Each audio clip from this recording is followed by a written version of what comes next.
Hi there. It's great to have you here. In this course, we'll explore the essential aspects of securing digital assets in the cloud. And by the end of this course, you'll have a well-rounded understanding of the tools and techniques needed to protect your organization's data and infrastructure. Before we dive in, let me introduce myself and tell you a bit about how I got into the interesting world of cloud security. I'm Manny, and I'm a security engineer. Like some of you, I started in a different field before finding my way to cloud security. I started my career in IT. I worked as a help desk technician for a few years, then I moved into systems administration role. I enjoyed working in IT, but I was always fascinated by security. My unexpected journey took me to exploring vulnerabilities and challenges in the cloud space. I looked into Google Cloud projects to understand the various resources I could deploy, like compute instances, and how to configure firewalls for a home network lab. I realized that cloud security was a rapidly growing field, and I wanted to be a part of it. From my experiences and learnings, I'm now an offensive security engineer at Google, where I simulate real-world attacks against Alphabet and keep our data, systems, and users safe. Venturing into cloud security can be an exciting challenge, offering great opportunities. As we journey through this course, you'll gain key knowledge and insights, shining a fresh light on how to defend our digital infrastructure. Now, let's dive into the content and build skills essential for safeguarding digital assets in the cloud. First, you'll explore cloud security fundamentals, including identity management, access controls, trust boundaries, and the differences between zero trust and traditional perimeter security. Next, you'll learn about the cloud-native architecture and data protection, secure configuration, threat and vulnerability management, and data protection techniques, like encryption and data masking. Then, you'll learn about cloud-based operations and continuity, including business continuity planning, disaster recovery, and infrastructure as code. Finally, you'll be introduced to automation, continuous integration and continuous delivery, service accounts, and secure management of credentials in cloud-native environments. Now, let's examine each topic in more detail. In the Cloud Security Fundamentals section, you'll learn more about the essential concepts and practices related to securing cloud environments. Your primary area of focus will be identity management principles and effective access controls in cloud environments. This includes how you'll learn to effectively manage user access. Next, you'll examine the concept of trust boundaries in cloud security. This will enable you to better understand and manage the flow of sensitive information within your organization. You'll then compare two widely used security models, zero trust and traditional perimeter security. By comparing these two models, you'll discover the knowledge and insights needed to determine the best security approach for your organization. In the cloud-native architecture and data protection section of this course, you'll review best practices for secure configuration and the effective management of threats and vulnerabilities in the cloud. This knowledge is essential for assuring the security and integrity of your cloud-based applications and infrastructure. During this section, you'll learn the details of cloud-native architecture and design considerations, focusing on key components like containers, serverless computing, and orchestrators. You'll also examine various data protection and privacy techniques that are crucial for safeguarding sensitive information and upholding privacy standards in the cloud. These techniques include encryption, data masking, the use of certificates, and the implementation of robust governance models.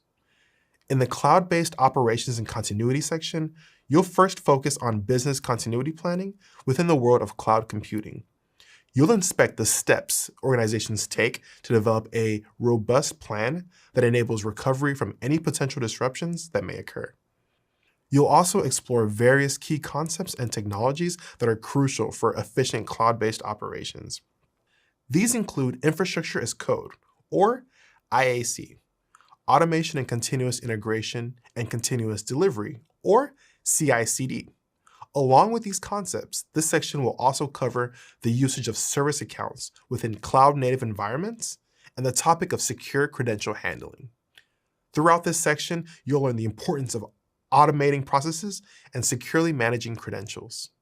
After completing this material, You'll be on your way to becoming an effective and knowledgeable cloud security expert who is capable of addressing challenges and protecting organizations' cloud assets. Join me as we continue the exciting journey to expand your cloud security skills. Hi, I'm Manny. I'm a security engineer on Google's Red Team. My job is to simulate real-world attacks against Alphabet and keep our users safe. I make it harder to hack Google by hacking Google. I started out as a civil engineer, but I was always fascinated by the idea of protecting people's data and systems from attackers. I learned most of my hacking knowledge through free online resources like YouTube, books, and other helpful hands-on learning material. I also tinkered with virtual machines and looked at foundational security certificates, technical books, and programming to learn more about the field. I did extensive sandbox testing on different platforms. I was able to explore security topics in depth. I connected with friends already working in the field to get a better understanding while researching the various paths into cybersecurity. Additionally, Google's Cybersecurity Professional Certificate gave me a comprehensive foundation into cybersecurity and helped build my security mindset. I started my career as a parking garage attendant in college. I then worked in IT at a help desk, where I learned a lot of my initial computer skills. After graduating, I realized that I enjoyed troubleshooting and tearing computers apart. I pursued IT full-time, and from there, I became eager to learn more about the various disciplines within cybersecurity and how to protect organizations from cyber attacks. I've gained a lot of transferable skills along the way, from communicating effectively with stakeholders, to leading projects, to working with colleagues and friends. And involvement with community service has given me a variety of skills to work with when collaborating with security engineers and tackling some of the hardest challenges each day. I accepted an amazing opportunity with Google's Information Technology Residency Program, where I honed in on my computer, programming, and networking skills. I participated in a security rotation program and realized that I enjoyed the work, from defending devices and networks against malicious activity to analyzing logs and deep diving into issues. I realized that cybersecurity was a great career, and so I followed my passion. I continued to learn independently so that I could transfer into the security org. Eventually, I made it, and I'm still here today. It often helps to think about the big picture. In this course, we'll provide you with a comprehensive overview of the latest cloud security concepts, tools, and best practices. We'll cover three main topics that are crucial for understanding the cloud environment. First, we'll discuss identity management and access control in a cloud environment. We'll also review related concepts including single sign-on, or SSO, multi-factor authentication, or MFA, and identity and access management, or IAM, services. Second, we'll explore the different types of access controls employed in a cloud environment, including role-based access control, or RBAC, and attribute-based access control, or ABAC. And third, we'll provide you with an overview of trust boundaries, best practices for configuring and managing defense, and the zero trust security model. By the end of this course, you'll have an understanding of cloud cybersecurity concepts and be able to apply these concepts to scenarios you might really encounter in the workplace. Let's get started. Good security starts by knowing who has access to what. In this video, we'll be discussing the core principles of identity management in a cloud environment and how it aligns with least privilege and separation of duties. We'll also explore how these concepts differ from traditional on-premises environments. Then we'll dive into key topics like role-based access control, single sign-on, multi-factor authentication, and identity and access management services. Let's get started. Identity management is a core component for access control in cloud environments. Combining identity and network control strengthens the defense of cloud environments. One of the key differences between cloud-based and on-premises identity management is the scale and variety of providers and platforms available in the cloud ecosystem. Organizations are no longer limited to the in-house infrastructure and can now choose from a multitude of service providers, technologies, unique tools, and interfaces. This diversity, while offering flexibility and choice, also requires a unified approach to managing user identities and access control. Centralized and consistent identity management is essential for several reasons. Let's discuss 5 of them. Reason 1. Use streamlined access control when you have multiple platforms and services in play, and centralize the process of granting, modifying, and revoking access to resources, as opposed to managing these resources in a separate environments. Reason 2. You enhance security when you minimize vulnerable systems by consolidating access controls and preventing potential breaches. Reason 3. You improve compliance when you fulfill requirements to meet compliance, rather than when you just focus on implementing controls on data access and user authentication. Reason 4. You simplify administration when you provide a single interface for managing users, groups, and permissions across many systems in your environment. Reason 5. You save operational and resource cost when you centralize multiple identity management systems into a single identity platform. Now, let's go over some key topics in identity management for cloud environments. Role-based access control, or RBAC, is a method for controlling access to resources based on roles assigned to users. This helps ensure users only have permissions and access to the resources necessary for their job. Single sign-on, or SSO, is a technology that combines several different logins into one. It simplifies the authentication process by allowing users to access multiple applications using a single set of credentials. This minimizes the risk of password fatigue, which is when users feel overwhelmed by the number of different login credentials they need to manage. Multi-factor authentication, or MFA, is a security measure that requires a user to verify their identity in 2 or more ways to access a system or network. MFA adds an extra layer of security by requiring users to prove their identity using multiple methods, like a password and a fingerprint scan. Identity and Access Management Services, or IAM, is a collection of processes and technologies that help organizations manage digital identities in their environment. These services enable you to create, manage, and delete users and groups, and assign and enforce access policies. And that's a wrap. Understanding key concepts of identity management in the cloud, like RBAC, SSO, MFA, and IAM services, and how to apply them to cloud-based resources will increase your effectiveness as a cloud security professional. By implementing these principles, you'll be way on your way to securing your cloud environment. In our ever-evolving digital world, security is essential to protect sensitive data and prevent unauthorized access. With the growing threat of cyber attacks, it's essential to have robust security measures in place to safeguard against potential breaches.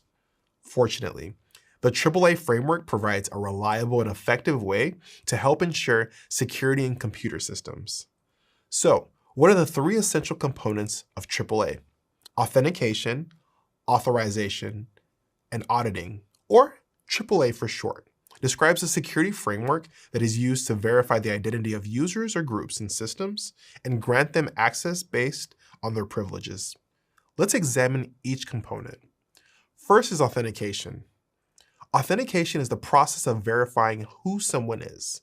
A common example is using a password to authenticate a user on a server, but relying solely on passwords is insufficient, leading to the development of multi-factor authentication, or MFA. MFA is a security measure that requires a user to verify their identity in 2 or more ways to access a system or network.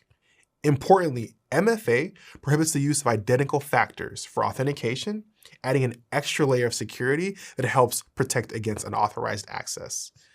Examples of MFA include combining a password with a fingerprint scan or a one-time code sent to a user's phone.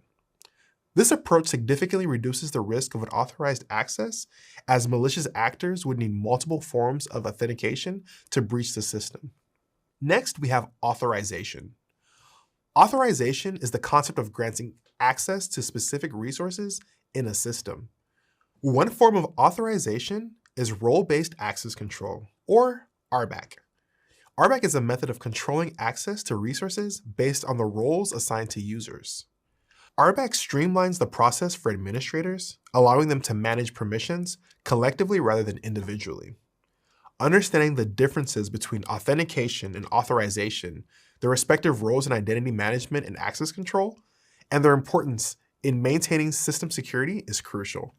By implementing strong authentication and authorization processes, organizations can ensure that only authenticated and authorized users access their systems, and that those users can access only the resources they need to perform their job functions. Finally, there's auditing.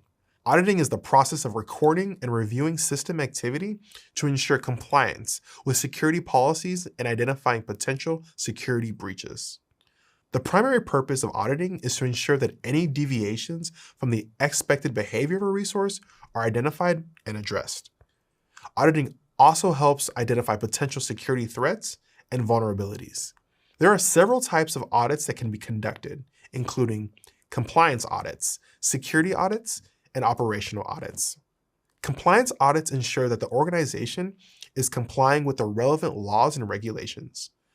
Security audits assess the security posture of the information system. Operational audits evaluate the effectiveness and efficiency of the system's operations. An audit is only effective when its objectives are clearly defined from the beginning. These objectives should be specific, measurable, achievable, relevant, and time-bound. These are called SMART goals. Audit objectives should align with the organization's overall goals and objectives. By establishing clear audit objectives, auditors can focus on the efforts on areas that are most critical to the organization's security. Simultaneously, auditors need to choose suitable tools and techniques that also align with the audit objectives and scope to help streamline the audit. The AAA framework, authentication, authorization, and auditing, provides a comprehensive and effective approach to ensure the confidentiality, integrity, and availability of cloud resources. By implementing this framework, organizations can safeguard their data and systems against cyber threats and breaches. With this in mind, use SMART goals to audit your organization's compliance, security, and operational systems to identify potential security threats and vulnerabilities. Remember, prevention is always better than response. You may come across security practices in your everyday life. For example, businesses lock their doors when they close for the day and often keep security cameras on premises. You can compare these business security practices with a cloud security team's security principles to keep their organization's services and accounts safe.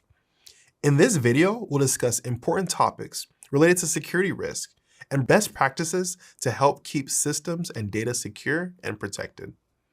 Specifically, security principles will include credential management, secrets management, non-interactive access, and security protocols to protect your systems from security risk. As a cloud security professional, credential management is a good place to start. The risks associated with unauthorized access to data are primarily because of inadequate credential management practices. If your organization's users create weak passwords, share their credentials, or fail to change credentials regularly, threat actors can easily gain access to your systems. To avoid such risk, it's important to require strong and unique passwords for all user accounts and require users to regularly change passwords. Users can also use a password manager to securely store and manage their credentials. Another important concept is secret management. Secrets are sensitive information like application programming interface or API, keys, passwords, and certificates that are used to authenticate and authorize access to systems. Your cloud security team will want to manage your organization's secrets to prevent threat actors from compromising sensitive information, which may lead to negative consequences. Best practices for managing secrets include using a centralized secret management tool, strong encryption methods to protect them, and regular rotation of API keys, passwords, and certificates. This way, unauthorized users are unable to use secrets to exploit services or gather data. Non-interactive service accounts are another security risk that your security team needs to address. These accounts are created for automated processes and services and are often overlooked. If not properly managed, they can provide an easy entry point for malicious actors to infiltrate your systems. To mitigate this risk, it's important to regularly review and audit these accounts, rotate keys associated with service accounts regularly, and limit their privileges. Now that we've covered some primary security risk, let's dive into some important security protocols that can help protect your systems. MTLS, OAuth, and OpenID are three common protocols that provide secure communications between different systems and services. Let's explore each of the protocols and understand their role in securing user communication and network access. MTLS, or Mutual Transport Layer Security, is a protocol that provides mutual authentication and encryption between servers. It's a variation of the Transport Layer Security, or TLS, protocol that secures communication between a client and a server. With MTLS, both the client and the server authenticate with each other, ensuring that the communication is secure and private.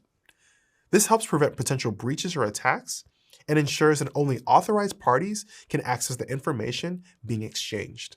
Open authorization, or OAuth, is a method that allows users to grant applications access to their information on other sites or systems without the need to share their passwords. For example, if you want to allow an application to access your Google Drive account, you can use OAuth to securely authorize the application to access your account without sharing your credentials. This ensures that your credentials will not be compromised and you have control over the access given to the application. Finally, OpenID is a protocol that is used for single sign-on functionality, allowing users to authenticate once and access multiple services. The process involves the user authenticating with an identity provider in exchange for an identifier. This identifier can then be used on another site or service without the user having to authenticate on that site or service for a second time. This simplifies the login process for users and reduces the risk of password fatigue and credential reuse. It's critical to implement best practices for credential management, secrets management, and non-interactive access and security protocols to protect your systems from security risk. By following these practices, you can ensure that your systems and data are secure and protected, allowing the appropriate people to reach the information they need. Imagine you're a receptionist working at a front desk of an apartment complex. It's your responsibility to decide who you let in. The concept of access controls and security works in a similar way. In this video, we'll discuss the different types of access controls and how they can be implemented to keep your cloud resources secure. Let's get started. Access control is a crucial element of cybersecurity because it ensures that only authorized individuals can access your data and resources. There are three main types of access controls: discretionary, mandatory, and role-based access controls. First is discretionary access control, or DAC, a security model where the owner of the data or resource has the discretion to grant or revoke access to other users. For example, in Google Drive, it's possible to share only view access with an individual to one specific file, while simultaneously providing edit access to a different file.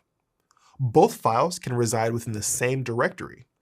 These varying levels of access, from partial to full, from the owner of the files are discretionary.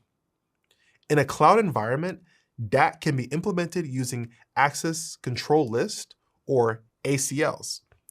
ACLs specify the permissions for each user or group.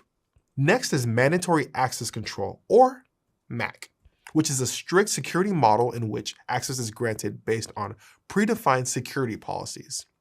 For example, a private company's information is classified into three categories: confidential, internal, and public. The company controls the distribution of crucial information under the confidential classification by granting access on a need-to-know basis. By assigning individual permissions based on the required access levels, the company successfully secures its proprietary information. In a cloud environment, MAC can be implemented using security labels or tags, which are assigned to both data and users. Access is only granted if the user's security label matches the data's label. Now, let's discuss role-based access control, or RBAC. RBAC is a method of controlling access to resources based on the roles assigned to users. In a cloud environment, RBAC can be implemented by assigning users to different roles and managing permissions at the role level. In some cases, it may be necessary to implement role hierarchies to simplify the management of permissions. Role hierarchies allow higher-level roles, such as a user with edit access to a Google Drive directory, to inherit permissions from lower-level roles, such as a user with view access to a Google Drive directory, ensuring that the users with more responsibility have the necessary access to perform their duties. In other words, a user that can edit can also view documents in a directory, though a user with view access will not be able to edit documents in a directory. Finally, attribute-based access control, or ABAC, is a security model where access is granted based on the attributes like user resource and environment. In a cloud environment, ABAC works by creating policies that define the conditions under which access is granted or denied. These policies can be based on a variety of attributes like the user's job title, the sensitivity level of the data, or even the current day and time.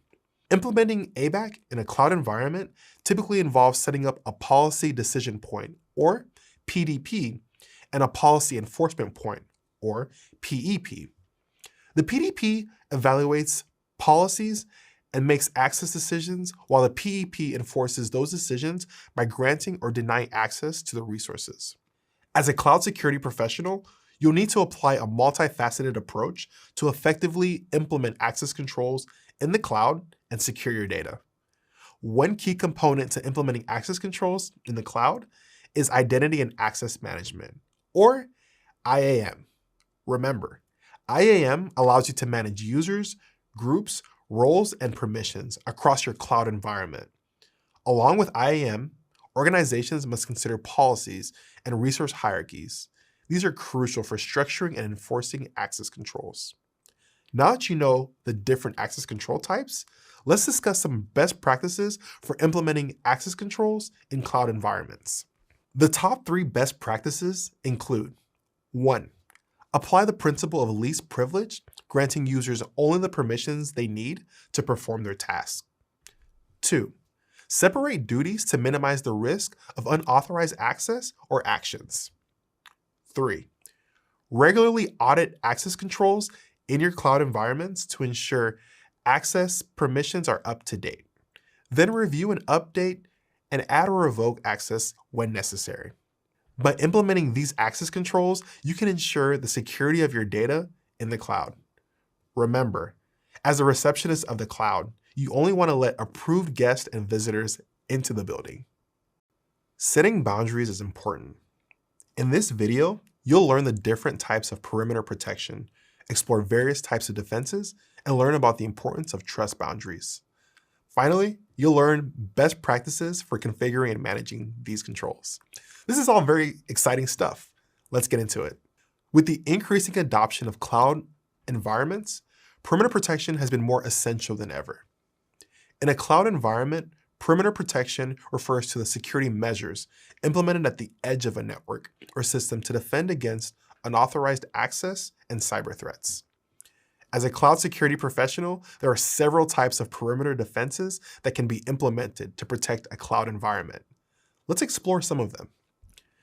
Identity and context-based access is increasingly becoming the first line of defense because it offers a robust security solution compared to traditional methods. Firewalls typically are only for internal networks and can help prevent lateral movement within the system. Intrusion detection systems, or IDS, monitor network traffic, check for signs of suspicious activity, and alert administrators when detected.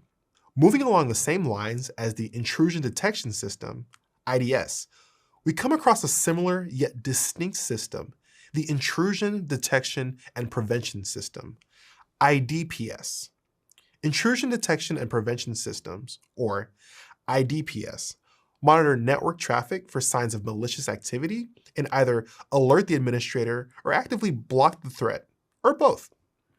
Virtual private networks, or VPNs, create a secure, encrypted tunnel for data to travel between the cloud environment and the user, ensuring that data remains confidential and safe from prying eyes. Finally, access control lists, or ACLs, restrict access to resources in the cloud, ensuring that only authorized users have access to specific data or services. Trust boundaries are a crucial aspect of perimeter protection because they define the points in a network where the level of trust changes, like transitioning from a trusted internal network to an untrusted external network. For example, you can use systems like firewalls and routers to separate the public internet from the internal corporate network at both physical and logical levels. This action establishes and maintains a clear boundary between trusted and untrusted environments, providing a vital layer of security for the organization. An office building is like a trusted network, with each floor representing different sectors. Inside this network, doors and walls represent the firewalls. Think of the outer walls of the office building as a shift from a trusted network moving into untrusted territory, like the public internet. Now, imagine some offices in the building. These offices are trusted spaces with an extra security measures like locked doors. These spaces are like a company's private secure zones that contain critical information. Other rooms, like the lobby or an outdoor patio, would be the untrusted spaces. They're more open, like public areas in a company's network, but still have basic security. The key point is that trusted or untrusted isn't about the room itself, but about the level of protection and the sensitivity of the information within. Regular checks like office security inspections help keep both real and digital environments secure. Without clearly defined trust boundaries, your network is at risk of unauthorized access, data breaches, and other security issues. Establishing trust boundaries can help you better manage access to sensitive data and identify potential vulnerabilities. Now that we understand the importance of perimeter protection and trust boundaries, let's discuss some of the best practices for configuring and managing these controls to ensure your cloud environment is secure. These best practices can be categorized into three primary areas: improve cloud network security, monitor and control access, and maintain security policies and training. Here's how you can improve cloud network security. Implement network architecture that always requires user authentication. Segment networks, use microperimeters and apply context-aware access controls, and define trust boundaries between network zones based on risk and required access controls. To monitor and control access, follow these best practices. Regularly review and update firewall rules. Deploy cloud-based IDS, IPS solutions for protection, and implement secure remote access solutions and enforce strong authentication methods. Lastly, you can maintain security policies and trainings in these ways. Audit and update IAM policies for least privileges. Train employees on cloud security best practices, and enforce strong password policies and multi-factor authentication, or MFA. By understanding the concepts of perimeter protection, trust boundaries, and implementing cloud security best practices, you can significantly improve the security of your cloud environment. Remember, the best defense is a good defense. Think about what it's like for someone just learning how to play a new game. There are rules or guidelines to follow and strategies to win. Just as in learning a new game, knowing how malicious actors operate allow you as a cloud security professional to stop them more easily. In this video, we'll discuss attack vectors and their significance for network and system security. We'll explore various attack vectors, understanding their impact on security, and discuss common examples, along with effective countermeasures. Let's first explain attack vectors. Attack vectors are pathways attackers use to penetrate security defenses. Now, let's learn the guidelines of using attack vectors. 1.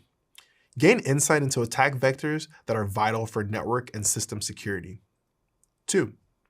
Once you gain insight into attack vectors, pinpoint potential vulnerabilities and effectively defend against these targeted attacks. Next, we'll discuss strategies using countermeasures to help you overcome common attack vectors that impact perimeter and boundary protections.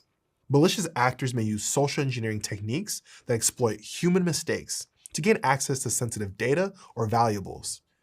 Examples of social engineering are phishing, vishing, smishing, and spear phishing attacks. These types of social engineering attacks involve the use of digital communications to trick people into revealing sensitive data or deploying malicious software. To counter this, you can implement user training and email security measures. Next, password attacks are a widespread threat that usually involve brute force techniques in which attackers use trial and error to reveal private information. To significantly improve security, strengthen your password policies and incorporate multi-factor authentication. Cybercriminals might also exploit vulnerable software by taking advantage of known vulnerabilities. Remember, a vulnerability is a weakness that can be exploited by a threat.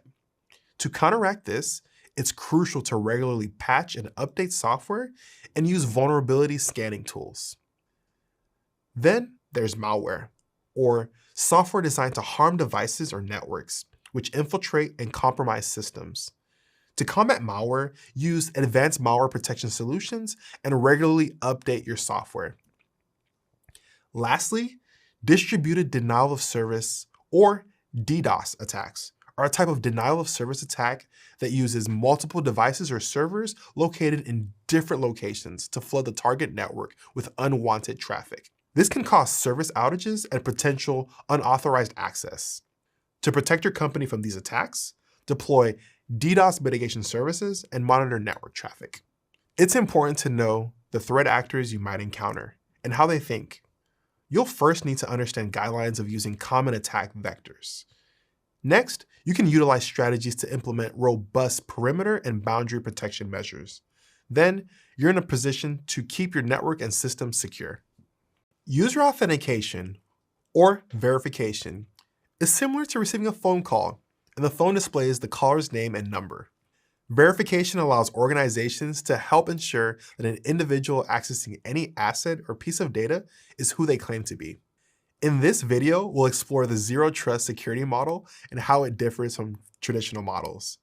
We'll also discuss its core principles and the network security mechanisms involved. Traditional access control models like role-based access control, or RBAC, and discretionary access control, or DAC, were designed with the assumption that everything within a network perimeter could be trusted. But this assumption can no longer be made because organizations have embraced remote workforces, cloud-based infrastructure, and Internet of Things, or IoT devices. In these new environments, the perimeter is no longer a clearly defined boundary, creating opportunities that can be exploited by malicious actors.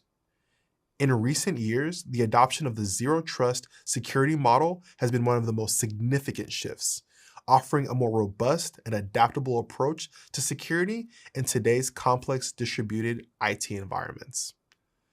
Zero Trust is based on the principle of never trust, always verify.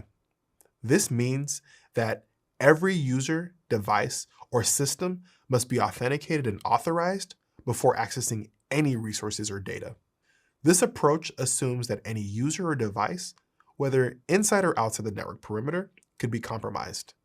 So every access request must be validated and authorized on a case-by-case basis. By shifting the focus from perimeter security to securing individual resources, Zero Trust offers a granular approach to access control. Granular access control allows for more defined control over access, as permissions can be granted or restricted based on specific conditions. Let's discuss the core principles of Zero Trust. The first principle is verify explicitly. This means that every access request must be authenticated and authorized before access is granted to any resource. The second principle is apply least privilege access. This means that users, device, and systems should only be granted the minimum access necessary to perform their task. The third principle is assume breach. Organizations embracing Zero Trust should operate on the assumption that a breach has already happened or will happen and design their security measures accordingly. Now, let's discuss how organizations can implement Zero Trust policies using key access control mechanisms. These mechanisms include identity and access management, or IAM, multi-factor authentication, or MFA, microsegmentation, and network access control, or NAC. We've already defined IAM and MFA. Now, let's focus on microsegmentation and NAC. Microsegmentation is a security technique that divides a network into smaller, isolated segments to limit unauthorized access and reduce the potential attack surface. Note that an attack surface includes all the potential vulnerabilities that a threat actor could exploit. This approach ensures that even if an attacker gains access to one segment, they can't easily move within the network. Network Access Control, or NAC, is a security solution that enforces policy-based access controls to network resources, ensuring that only authorized devices and users can access the network. NAC's core function doesn't just stop at policy enforcement. It extends to identification, monitoring, and control of devices and users on the network. By employing these mechanisms, organizations can strengthen their security posture and minimize the potential attack surface. Another critical aspect of Zero Trust is the use of context-aware access controls. Context-aware access controls are decisions about granting or denying access to resources based on the user's identity and contextual information. Resources can include the user's location, device, and system access patterns. By incorporating this additional data, Zero Trust can make more informed access control decisions, reducing the risk of unauthorized access. As a cloud security professional, it's essential to understand how Cloud Access Security Brokers, or CASBs, and Secure Access Service Edge, or SASE, platforms can assist organizations in implementing Zero Trust policies, or ZTP. CASBs act as intermediaries between cloud service users and cloud service providers, enabling organizations to enforce security policies and maintain visibility over cloud-based activities. By incorporating ZTP, CASBs can restrict access to sensitive data based on user identity, device, and context, ensuring that trust is not automatically granted. SASE platforms, on the other hand, combine network and security functions into a single cloud-based service. By integrating ZTP with SASE, organizations can apply adaptive security policies based on real-time context like user identity, device, location, and application. This approach eliminates the traditional trust boundaries and ensures that access is continuously evaluated and granted only when necessary. Both CASBs and SASE platforms play an important role in helping organizations implement ZTP by providing granular access controls, continuous monitoring, and adaptive security policies based on context. To wrap up, the Zero Trust security model represents a shift in the approach to access control, better securing today's complex, distributed IT environments. In a future role as a cloud security professional, you'll be well prepared to help organizations stay ahead of emerging threats and protect critical assets in an increasingly interconnected world. Congratulations, you made it! During this section, you gained essential knowledge and practical abilities to maintain an organization's asset securely within cloud environments. We dove into the intricacies of identity management and access control, gaining insights into vital concepts like single sign-on, or SSO, multi-factor authentication, or MFA, and identity and access management, or IAM services. You also learned about various access control mechanisms, the significance of trust boundaries, and the foundational principles of the Zero Trust security model. You began this course by exploring the core principles of identity management and access control within a cloud environment, focusing on SSO, MFA, and IAM services offered by cloud providers. Second, you explored the different types of access controls employed in a cloud environment, including role-based access control, or RBAC, and attribute-based access control, or ABAC. Finally, you learned about trust boundaries, identified best practices for configuring and managing defense, and how the Zero Trust security model employs mechanisms like IAM, MFA, microsegmentation, network access control, and encryption to strengthen security posture. Great job with the progress you've made so far. You're doing awesome. Welcome. I'm so glad you're here. We have a lot of fascinating topics to cover. This section will cover three main topics: effective threat management, asset management and cloud security, and vulnerability remediation and posture management. The first topic you'll start by exploring is the significance of effective threat management in protecting an organization's assets, reputation, and operational efficiency. Then, you'll dive into the elements of a successful threat management strategy, including risk identification, assessment, prevention, detection, and response. Next, you'll uncover how to address challenges in executing threat management programs, like limited resources and evolving threats, by emphasizing continuous employee training, proactive risk management, and collaboration with industry experts to stay informed on trends and best practices. In the second topic, you'll discuss best practices for asset management in cloud security, and dive into the crucial aspects of managing and optimizing your organization's resources. Our focus will be on ensuring you're well-versed in the most effective strategies for tracking, maintaining, and optimizing your assets. You'll also find out about various tools and technologies for streamlining asset management. You'll then learn valuable tips for maintaining accurate and up-to-date records of your assets, and emphasize the significance of data integrity and consistency. This knowledge is crucial for making informed decisions and minimizing the risk of expensive errors. The third and final topic covers vulnerability remediation and posture management. You'll inspect secure configuration and posture management in cloud environments, and give you the knowledge to protect your organization's data and resources from potential threats. You'll also dive into best practices for vulnerability remediation and posture management so that you can effectively and efficiently identify, assess, and tackle potential risks. Finally, you'll review information about emerging trends and technologies in threat management to keep you updated on the latest advancements and innovations, so you can enhance your organization's security posture. By the end of this section, you'll have a comprehensive understanding of threat management, asset management, and vulnerability remediation and posture management in a cloud environment. This will have you well on your way to navigating the cloud security environment with ease. As technology continues to advance, cyber threats are becoming more sophisticated and widespread. It's no longer if an organization will be targeted, but when.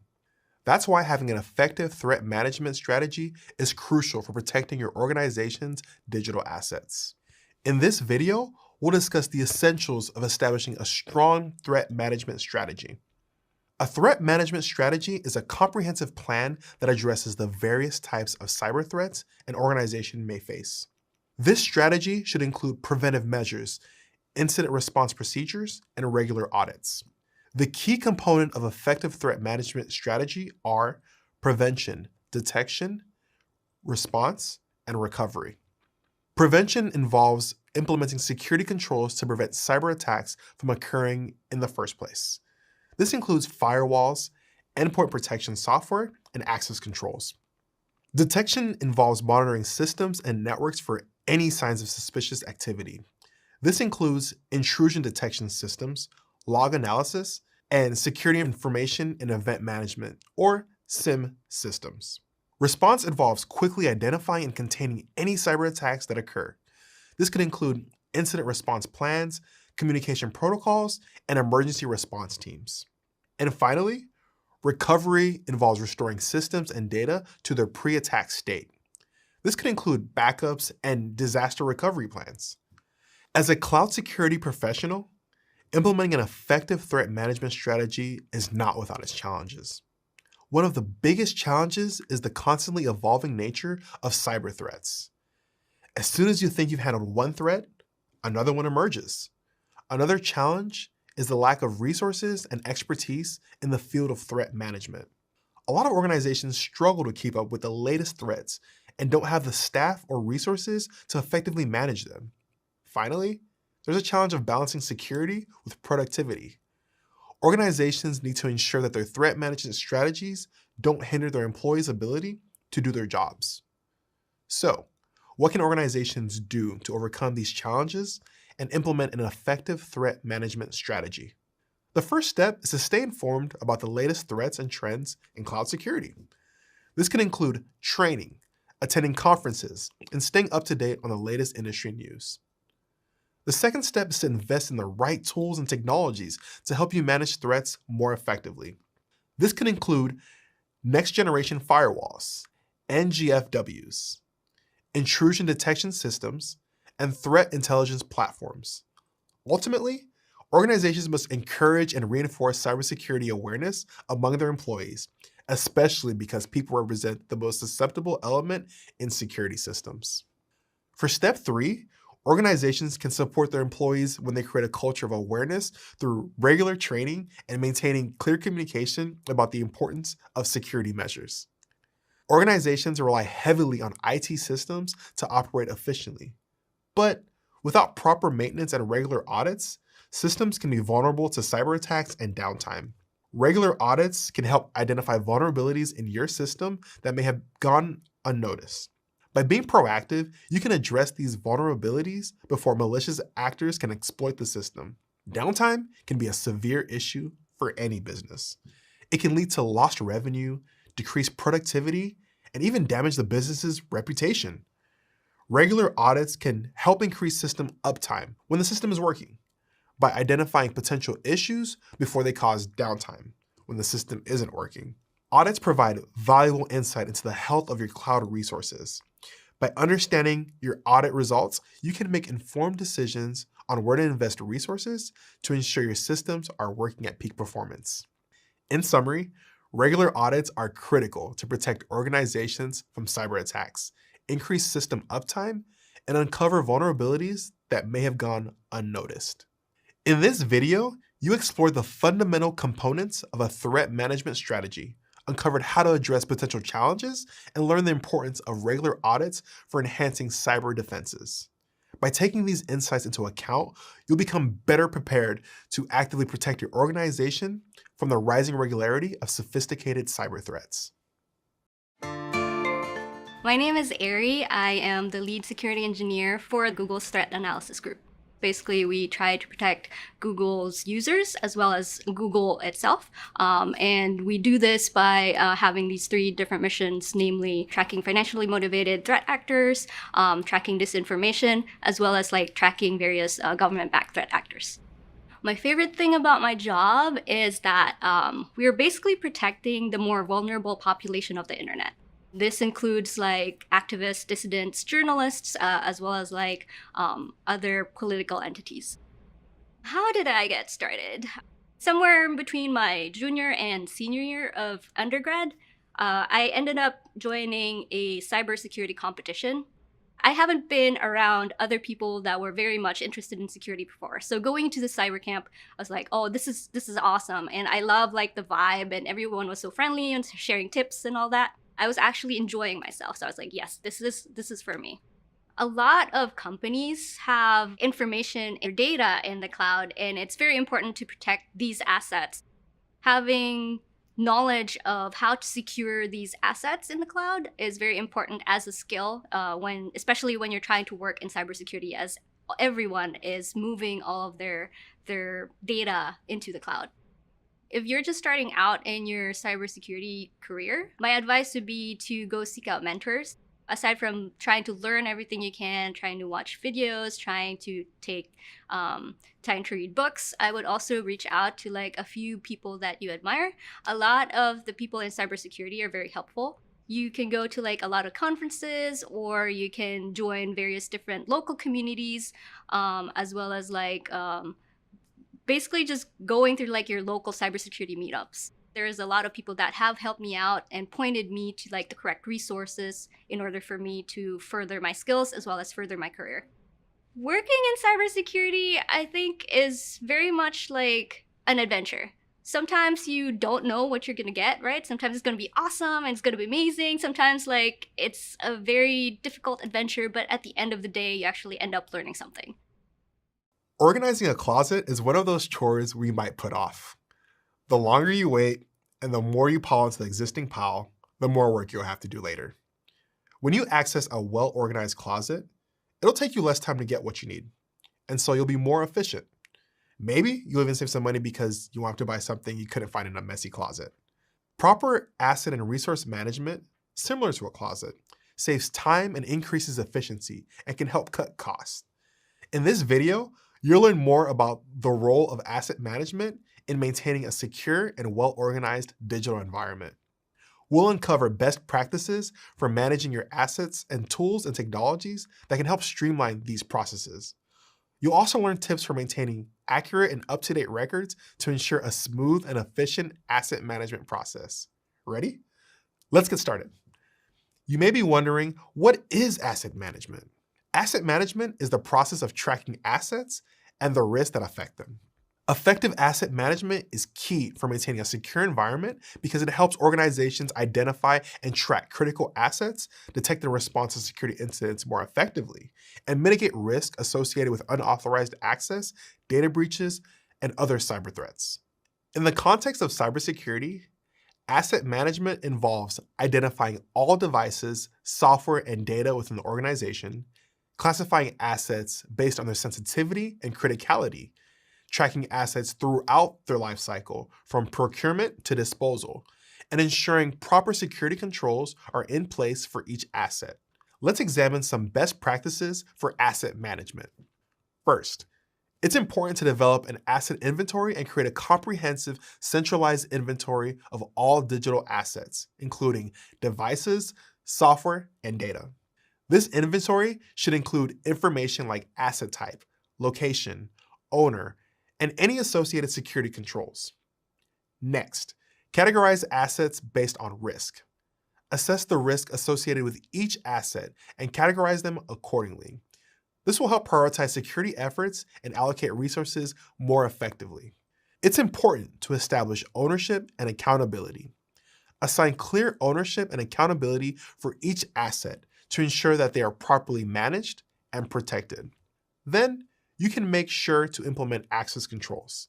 Establish access controls to limit who can access specific assets and ensure that only authorized personnel have access to sensitive data. Finally, monitor and audit assets regularly to identify any potential security risk, unauthorized access, or changes to the asset. There are a variety of tools and technologies that can help streamline the asset management process. The first tool we'll discuss is IT Asset Management, or ITAM software, a centralized application designed to manage and track the lifecycle of your organization's IT assets. ITAM software offers a comprehensive inventory of software and hardware within a business environment, including details like purchase dates, prices, license information, and serial numbers. ITAM software also streamlines the process of tracking, monitoring, and managing your IT assets. Next is the Configuration Management Database, or CMDB, a repository designed to store data about your entire IT environment, including its relationships between hardware and software assets. This provides a holistic view of your IT infrastructure, allowing for better understanding and management. Then, there are network scanners and discovery tools, which can help identify and catalog all your devices connected to your network, providing visibility into your organization's assets. Last but not least are vulnerability scanners. Vulnerability scanners can help identify potential security risk and vulnerabilities in your organization's assets, allowing you to prioritize remediation efforts. To ensure a smooth and efficient asset management process, it's essential to maintain accurate and up-to-date records. Here are 4 useful tips to help you achieve this. 1. Establish a centralized asset repository. Create a single, centralized location for storing all asset-related information to make it easier to manage and access. 2. Automate asset discovery and updates.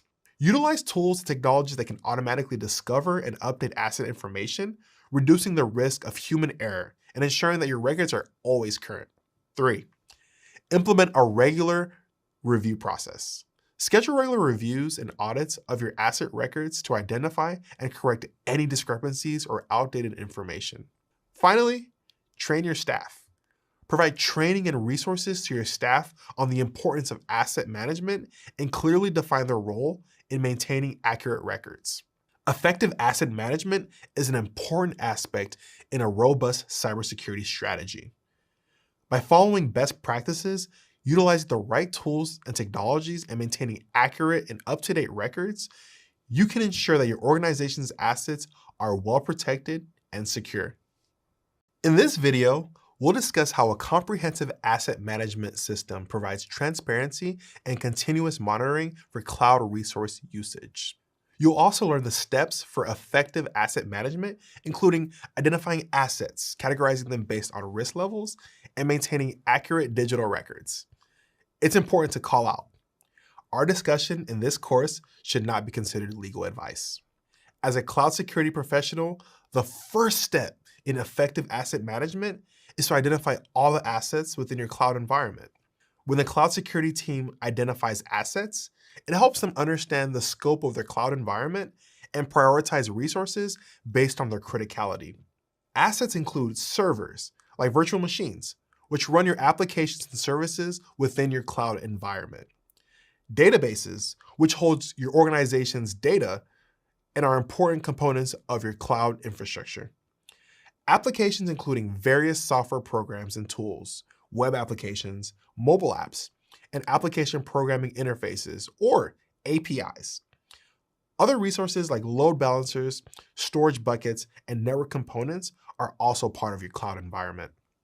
Once you identify assets, you'll continue to the second step in effective asset management, risk tiering. Risk tiering is a process that enables organizations to identify and categorize their assets based on their importance and potential impact. There are 3 tiers. You'll devote a different amount of time, energy, and resources to each tier. For high-risk assets, you'll provide the most attention and protection to assets like sensitive data and mission-critical applications. For medium-risk assets, you'll provide substantial attention and protection to assets like internal documentation and finances. For low-risk assets, you'll provide a small amount of attention and protection to assets like public information and non-copyrighted material. Risk tiering helps organizations allocate resources effectively and focus on the most critical assets. Let's examine an example of risk tiering in a healthcare organization. High-risk assets include electronic health records, or EHR, which contain sensitive patient information, proprietary research data, and mission-critical applications like hospital management systems. These assets require the highest level of protection, like access control and regular security audits. Medium-risk assets include internal communication systems, employee records, and billing information. While not as critical as high-risk assets, medium-risk assets still require a solid level of protection to prevent unauthorized access and data breaches. Low-risk assets include general information about the organization, like marketing materials, public-facing websites, and non-sensitive internal documents. Even though low-risk assets need protection, they can be allocated fewer resources and are a lower priority compared to higher and medium-risk assets. By risk tiering their assets, the healthcare organization can allocate resources more effectively. The organization can then focus on protecting the most critical assets that have the highest potential impact on the organization, should the assets be compromised. After you perform risk tiering, it's time for the third step in effective asset management. Maintain effective oversight. As a cloud security professional, it's a must to have an accurate and up-to-date inventory of all your cloud assets. This inventory should include information like asset type, location, ownership, and risk level. Regularly updating your inventory helps ensure you have a clear understanding of your cloud environment at all times. Implementing a comprehensive asset management system involves monitoring and tracking changes to your assets. This includes monitoring asset configurations, access controls, and vulnerabilities. By continuously monitoring your assets, you can quickly detect and respond to potential security issues. The process you follow to monitor and track assets is called Asset Lifecycle Management, which helps organizations optimize their cloud resource usage and reduce potential security risks. Asset Lifecycle Management encompasses planning, which entails defining procurement requirements and handling capital expenditure, and addressing all aspects of the asset lifecycle, from acquisition and deployment to maintenance and disposal. Planning ensures a seamless process. Let's check out an example of lifecycle management. A software company recently migrated its application and services to a cloud environment. To ensure effective asset management, the company follows these steps. Acquisition. The company selects the appropriate cloud resources like virtual machine, storage, and databases based on their specific requirements. Deployment. The company deploys these resources in a well-organized way to ensure seamless integration with their existing infrastructure. Maintenance. The company regularly monitors the performance of its cloud resources and updates assets as needed to maintain optimal performance. They also ensure that security patches and updates are applied to reduce any potential vulnerabilities. Disposal. When a cloud resource is no longer needed, the company securely disposes of it by following the proper decommissioning process. This includes deleting any sensitive data and ensuring that the resource is no longer accessible, reducing the risk of unauthorized access. By following these steps, the software company can effectively manage the lifecycle of its cloud assets, optimizing resource usage and minimizing security risk. In this video, you learned that implementing a comprehensive asset management system is vital for maintaining transparency and oversight over your cloud resource usage. By identifying and risk-tiering assets, maintaining an accurate inventory, monitoring changes, and managing the asset lifecycle, you can ensure the security and efficiency of your cloud environment. The more you can effectively establish the security of a cloud environment, the more confidence you and your organization will have in the security of your assets. As a cloud security professional, sometimes you can correct or even mitigate problems when you take a step back and try to view the whole picture and identify what the end result is supposed to be. In this video, we'll explore vulnerability remediation and posture management in a cloud environment, review secure configuration, and discuss the importance of these concepts in maintaining a secure cloud environment. Let's first examine vulnerability remediation.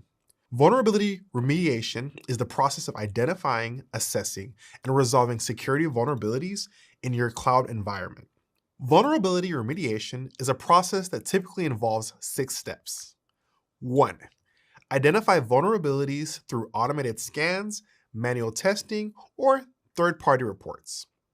2. Assess the severity and impact of these vulnerabilities on infrastructure and operations. 3. Prioritize vulnerabilities based on their severity, potential impacts, and ease of exploitation. 4. Implement patches, updates, or configuration changes to address those vulnerabilities. 5. Verify the remediation efforts to ensure that you've effectively resolved the vulnerabilities. And 6. Document the details of the vulnerabilities, your remediation efforts, and any lessons learned for future reference. This comprehensive approach helps ensure a secure and resilient cloud environment for your organization. Now we'll explore posture management, or the continuous process of monitoring, assessing, and maintaining the security stance of an organization's cloud resources. During this process, your cloud security team ensure that the cloud infrastructure is configured and operated securely, adhering to best practices and compliance requirements. Posture management typically follows 6 steps. 1. Monitor the cloud environment. In this step, you'll detect potential security threats, misconfigurations, and compliance violations. 2. Evaluate the security posture. In this step, you'll assess the robustness of the security posture by comparing the current state to established security standards and best practices. 3. Report. In this step, you'll create regular reports and dashboards that highlight areas of concern and improvement. 4. Remediate. In this step, you'll address security issues through vulnerability remediation, configuration changes, and other corrective actions to ensure a secure environment. 5. Implement and enforce security policies. In this step, you'll ensure that cloud resources are consistently configured and operated securely. 6. Regularly review and update security policies, procedures, and controls. In this final step, you'll keep pace with evolving threats, technologies, and business requirements, fostering continuous improvement in cloud security. Now let's review the definition of secure configuration. Secure configuration refers to the practice of setting up your cloud resources with the proper security settings and configurations to minimize potential risks. This includes following best practices, like limiting access to sensitive data and regularly updating software and applications. So why are secure configuration and posture management important in a cloud environment? Well, they help prevent unauthorized access, maintain data integrity, and protect your cloud resources from potential threats. In conclusion, vulnerability remediation and posture management are crucial aspects of maintaining a secure cloud environment. By adopting secure configuration practices, you can effectively prioritize remediation efforts and ensure the safety of your data and applications. Once you know where your organization might be vulnerable, you can take additional steps to properly secure those assets. Identifying weaknesses is just as important as developing security infrastructure. In this video, we'll discuss vulnerability remediation and posture management as they relate to software development. As a cloud security expert, it's important for you to understand and apply those concepts to ensure the safety of your software and systems. Let's start off by reviewing vulnerability remediation and posture management. Recall that vulnerability remediation is the process of identifying, assessing, and resolving security vulnerabilities in your cloud environment. This can include system patching, package rebuilding, or other external mitigations. Now, let's return to posture management, the continuous process of monitoring, assessing, and maintaining the security stance of an organization's cloud resources. This process helps organizations stay ahead of potential threats and minimize risks. In the world of software development, it's important to ensure the security and integrity of applications. One key aspect of this process is vulnerability remediation and management, which helps prevent security breaches and protects data while maintaining the integrity of applications. Imagine a software development team is working on a web application that handles sensitive user data, like personal information and financial transactions. During the development process, the team discovers a vulnerability in the application's authentication system, which could potentially allow unauthorized users to gain access to sensitive data. The software development team will complete the following steps to address vulnerabilities in an application. First, they need to identify the vulnerability. To do this, the team must understand the vulnerability and how potential attackers could exploit it. Tasks may involve reviewing code, consulting documentation, and researching known security issues related to the active technologies the organization uses. The team can conduct an impact analysis on vulnerabilities to complete these tasks. This analysis will help the team address potential consequences and set how they prioritize the urgency of issues. After that, the team needs to develop a remediation plan. Once the vulnerability has been identified, the team needs to develop a plan to address the issue. This may involve updating software libraries, modifying code, or implementing new security measures. Next, they need to implement the remediation. The team must implement the changes outlined in the remediation plan to ensure that the vulnerability is effectively addressed and that the application is no longer susceptible to the identified security risk. Then the team needs to test the solution. After implementing the remediation, the team should thoroughly test the application to ensure that they've resolved the vulnerability and that they didn't introduce any new issues as a result of the changes. And finally, they need to monitor and maintain. The team should continuously monitor the application for any new vulnerabilities and be prepared to address them as they arise to ensure the ongoing security of the application. By effectively addressing vulnerabilities through remediation, the software development team can prevent security breaches, protect user data, and maintain the integrity of their application. This will also ensure they provide a safer and more reliable experience for their users. There are several types of remediations. Let's explore 4 of them. Hot fixes are quick, temporary fixes for critical vulnerabilities that require immediate attention. Hotfixes are unscheduled because of urgent and time-sensitive needs. Also, hotfixes are usually added into patches at a later stage, which helps to make the system stronger over time. Security patches are updates that address specific security vulnerabilities. Unlike hotfixes, they're usually scheduled and systematically planned. A key feature of security patches is their ability to simultaneously fix multiple security issues, enhancing the overall security of the system. Updating dependencies involves updating or replacing third-party libraries and frameworks to more secure versions. Feature patches are updates that not only fix vulnerabilities, but also introduce new features or improvements. Follow these 5 best practices for vulnerability management and a strong security posture. First, implement a vulnerability management program that includes regular scanning, assessment, and remediation processes. Second, prioritize vulnerabilities based on severity, exploitability, and potential impact. Third, quickly apply patches and updates to minimize exposure to threats. Fourth, monitor and analyze logs and alerts for signs of potential security incidents.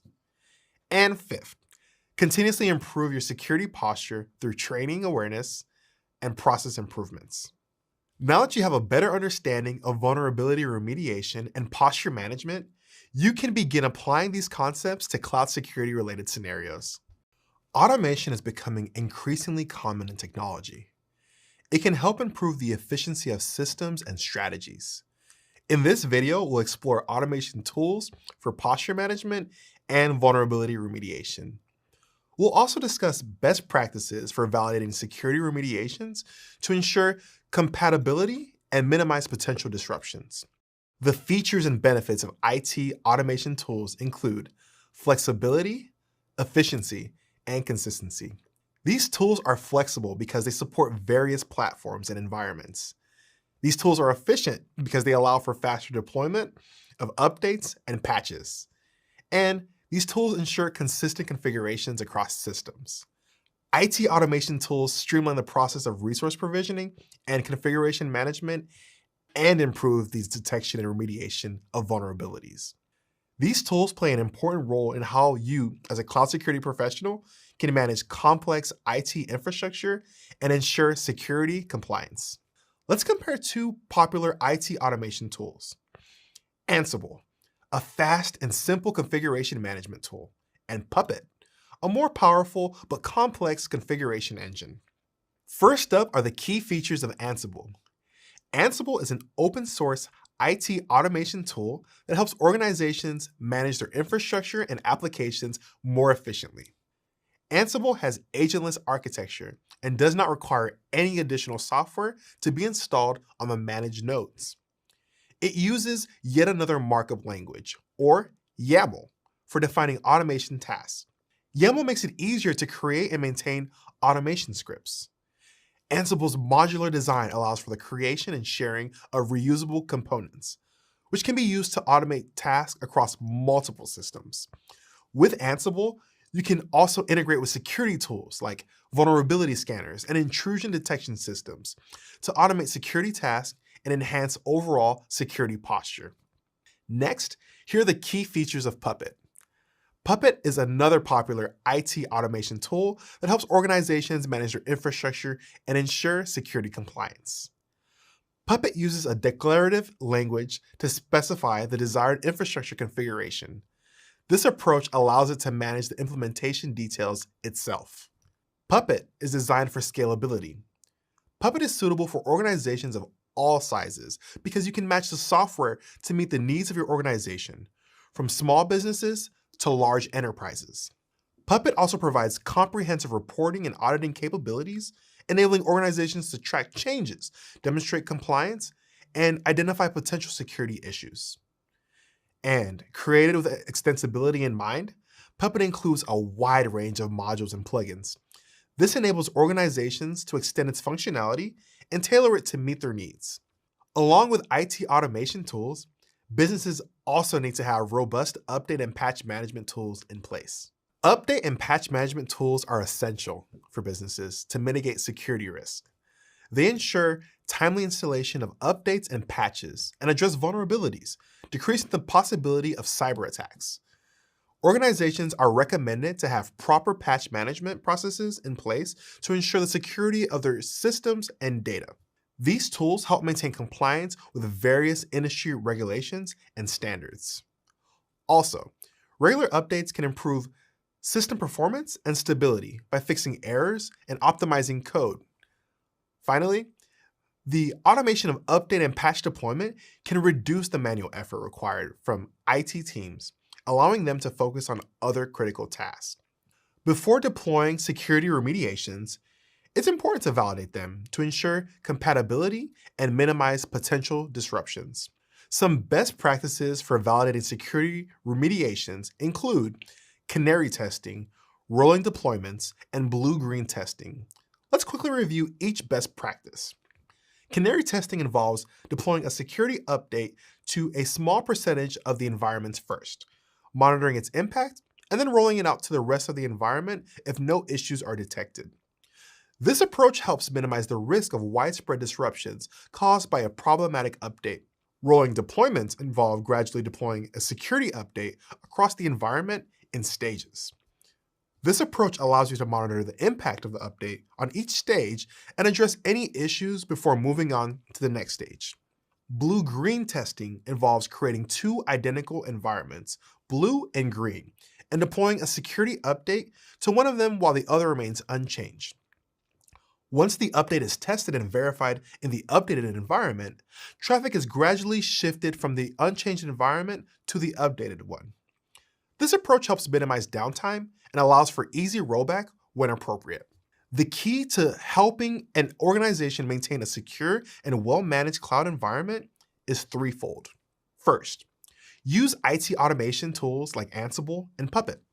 Second, implement robust update and patch management solutions. And third, follow best practices for validating security remediations.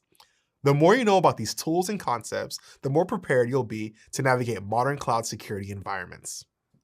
Consider the role of a vehicle mechanic responsible for maintaining and enhancing the performance of cars. Just as a car may seem to be operating smoothly, it's vital to conduct regular inspections and make necessary improvements to keep it in top condition.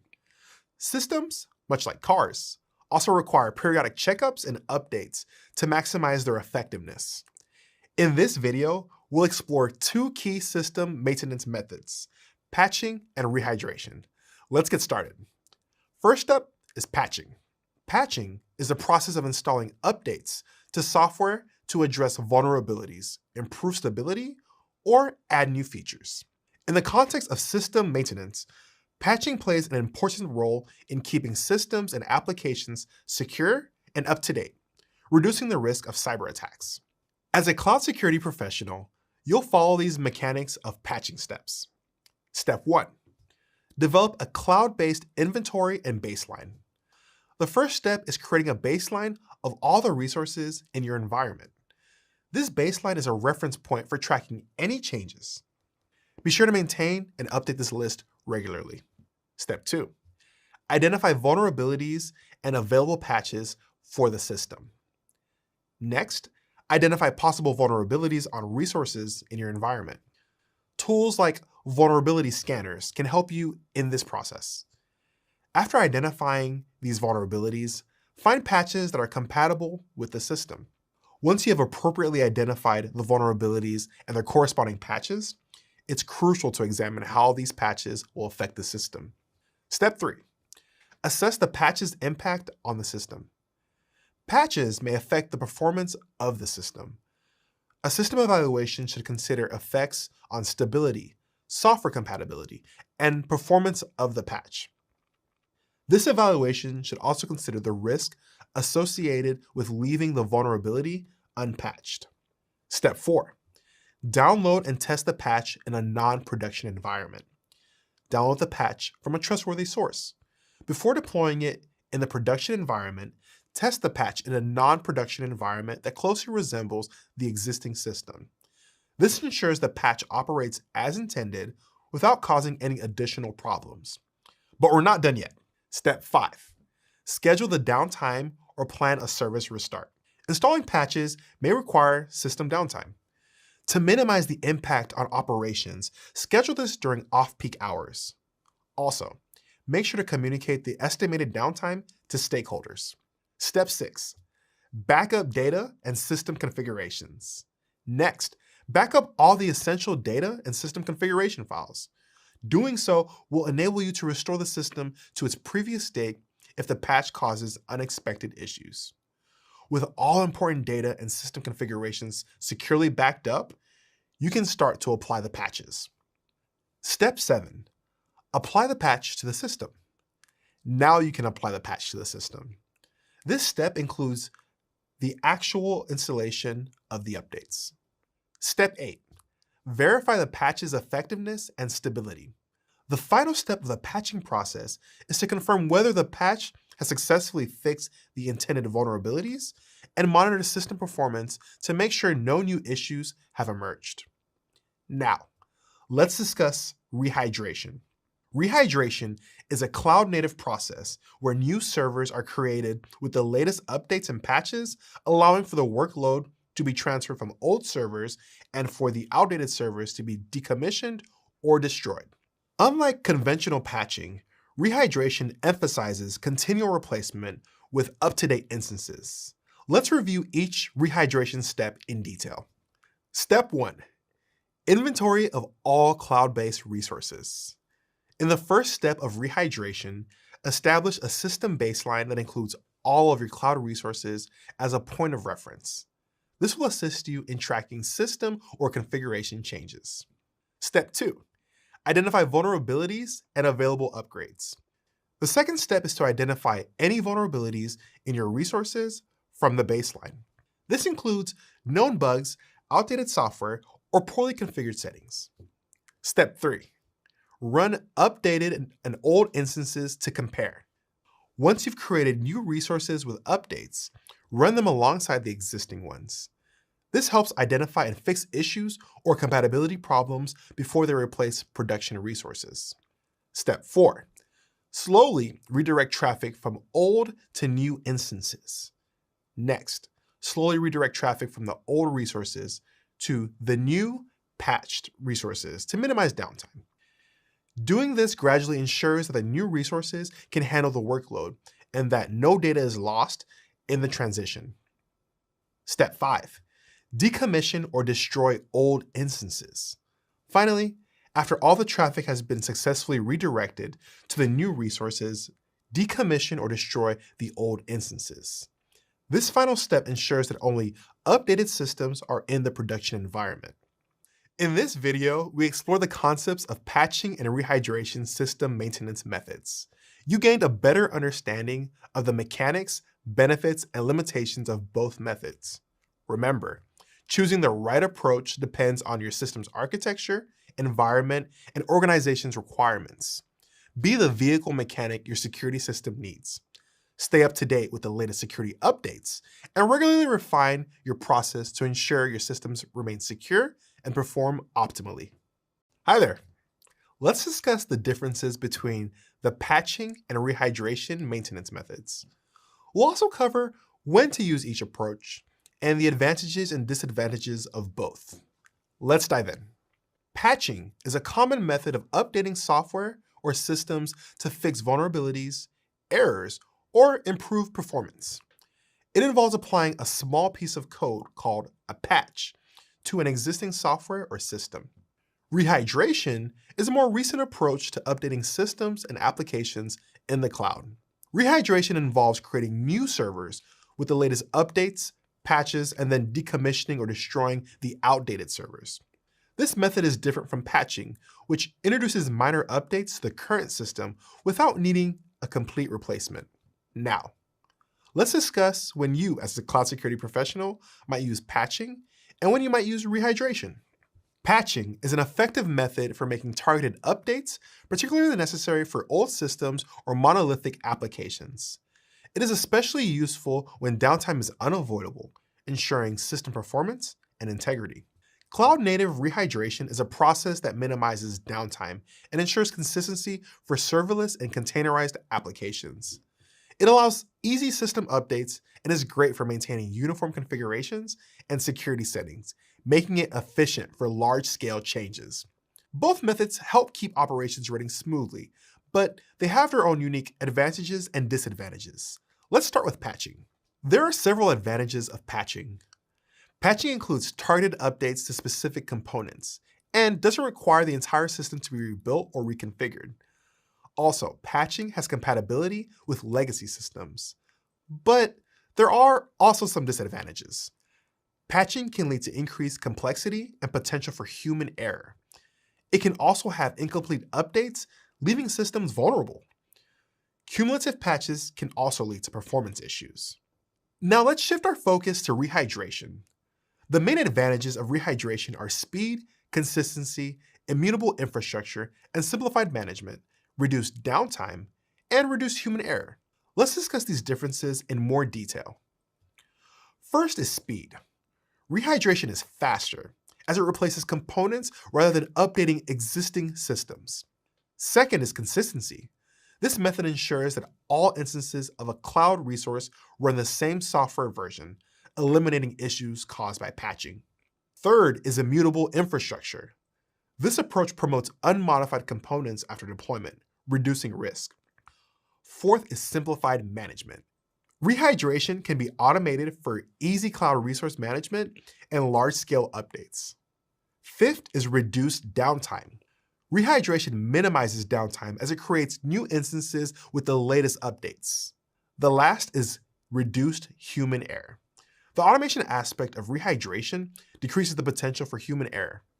We've listed the advantages of rehydration. Now let's review some of its disadvantages. The integration of rehydration with legacy systems managed by the organization's or underlying system may present a compatibility issue. On the other hand, the organization's IT professional or team bears the responsibility of mitigating potential data loss risk by ensuring proper data management practices are in place. Next, what's a good example of how to apply rehydration? Use rehydration with systems running on Google's Kubernetes engines, or GKE. This is a good example of taking advantage of immutability's benefits for containerized applications. By creating new containers with updated dependencies, a stable environment is established. This process minimizes downtime, enabling seamless traffic switching and easy rollbacks. Maintaining an immutable infrastructure using disposable components enhances reliability, ensuring Kubernetes application stability with smooth management. Patching and cloud-native rehydration are two distinct approaches to updating systems and applications. Understanding the advantages and disadvantages of each will help you choose the right approach for your specific use case, ensuring optimal system performance and security. We can't predict the future, but we can prepare for it. In this video, we'll discuss current and future trends in vulnerability and threat management. We'll also explore emerging trends and technologies like machine learning, artificial intelligence, and the Internet of Things.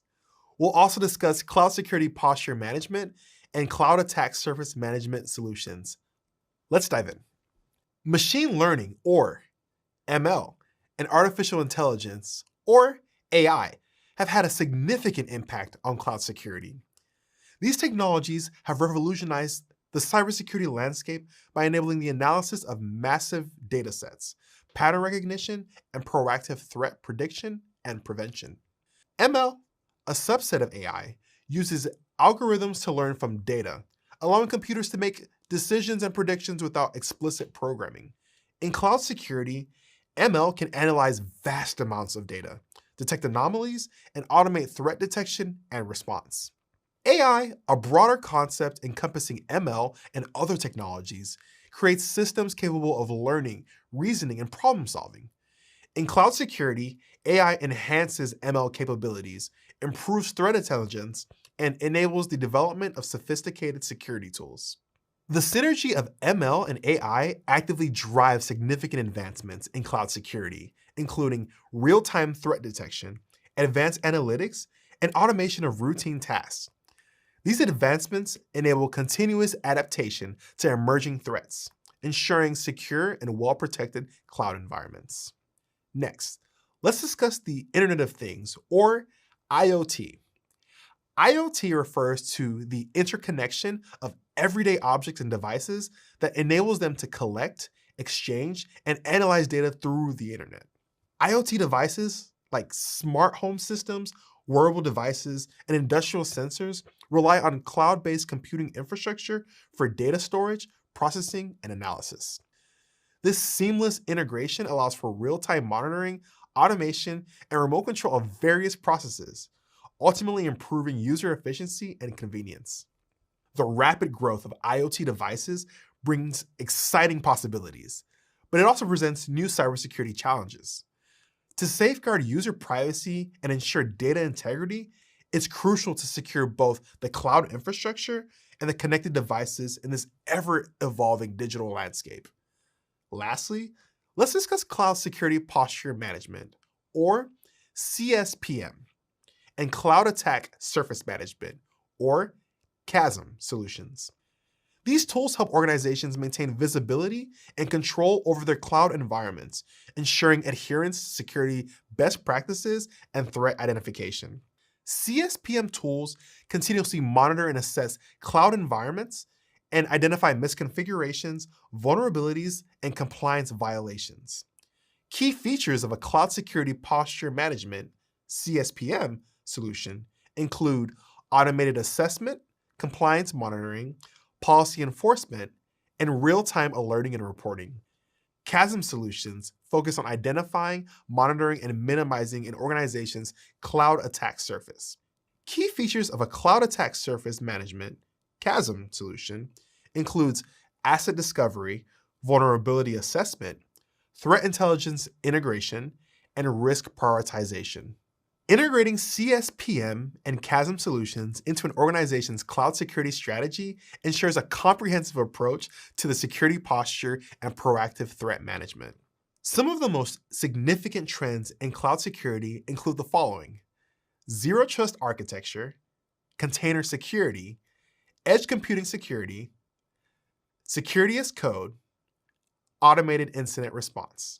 Each of these trends presents unique challenges and opportunities for organizations. For example, AI and ML can help automate threat detection and response, but may also introduce new attack vectors. Similarly, zero trust architecture can enhance access controls and monitoring, but it requires a significant shift in cloud security and infrastructure management. You'll evaluate technologies and approaches to protect your organization's digital assets and mitigate security challenges. Here are 5 key steps to help solve cloud security challenges. Step 1. Assess the effectiveness of various technologies. Assess the performance and capabilities of security technologies and methods, and choose solutions with a proven track record of success in managing similar challenges. Step 2. Determine suitability for unique cloud environments. Each organization needs to determine if they need a unique cloud environment, potentially requiring customized security solutions. Assess whether a specific technology aligns with your organization's unique needs. Step 3. Consider scalability for growth and changing needs. As your organization expands, so will your cloud security requirements. Ensure that the technologies you select can scale to support future growth and adapt to emerging challenges. Step 4. Evaluate compatibility with existing systems and processes. When choosing a security solution, evaluate its compatibility with your organization's current systems and processes. A solution that integrates with your existing infrastructure will be easier to implement and manage. And step 5. Examine ease of integration for smooth implementation. Examine how easy or how complex it will be to integrate selected technologies into your organization's cloud environment. A straightforward solution will reduce disruption to your operations and expedite your organization's ability to benefit from cloud security. The future of cloud security will be shaped by emerging trends and technologies. By staying up to date on advancements and implementing the appropriate security measures, organizations can protect their cloud environments and ensure the safety of their data. Now that's what I call future-proof. In this video, we'll cover several important threats and vulnerability topics. The significance of regular reporting and assessments, analyzing potential business risk, evaluating the role of reporting and assessments, and some emerging trends and technologies in cloud security. Let's get started. Regular reporting and assessments are important to maintaining a strong security posture. They help organizations identify vulnerabilities, detect security incidents, and monitor the effectiveness of security controls. By conducting these evaluations, organizations can proactively address potential threats and reduce the likelihood of cyber attacks. Also, regular assessments help organizations stay compliant with industry regulations and demonstrate their commitment to security best practices. For example, imagine the ABC Company, a financial services provider, understands the importance of a strong security posture. To achieve an improved security posture, they've implemented a comprehensive security assessment and reporting strategy. First, the ABC Company conducts regular vulnerability scans of their network infrastructure, web applications, and critical systems to identify potential weaknesses. Second, to ensure timely incident detection and response, the ABC Company utilizes advanced security monitoring tools and has a trained incident response team ready to quickly assess and mitigate threats. Third, periodic internal and external security control audits are conducted to assess the effectiveness of security controls and ensure compliance with industry regulations. Fourth, the ABC Company also provides ongoing employee security training to keep employees aware of the latest threats and best practices. Finally, the security team regularly generates monthly and quarterly security reports, sharing the results with senior management to drive continuous improvement. By implementing the security assessment and reporting strategy, the ABC Company proactively addresses potential threats, maintains compliance, and fosters trust among users and partners. By following this approach, the ABC Company has successfully implemented an effective program. An effective program involves the following steps.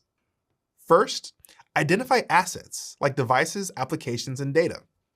Then, assess vulnerabilities and potential threats to these assets.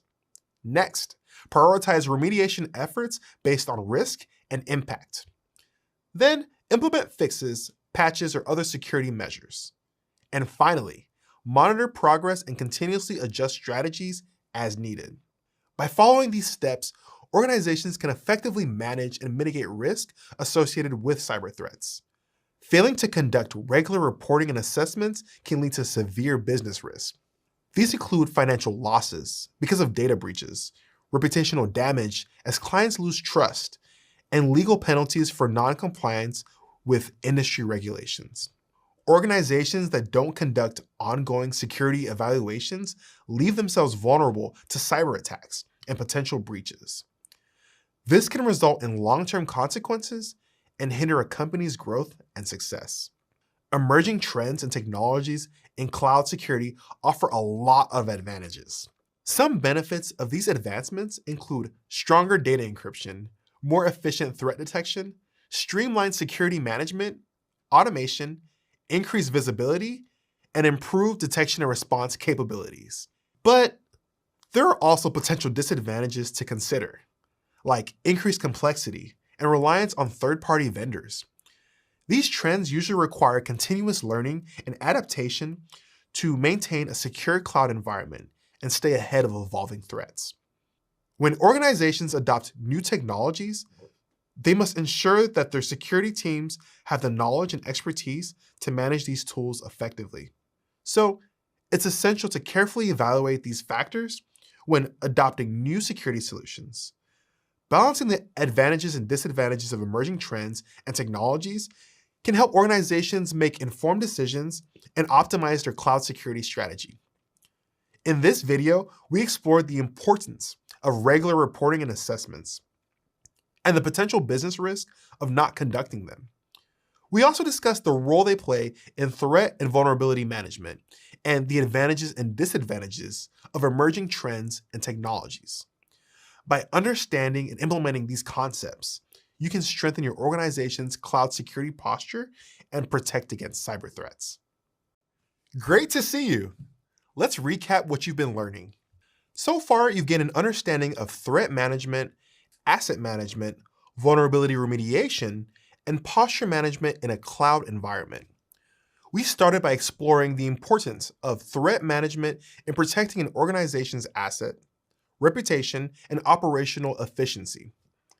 Then you learn the components of an effective threat management strategy, including risk identification, assessment, prevention, detection, and response.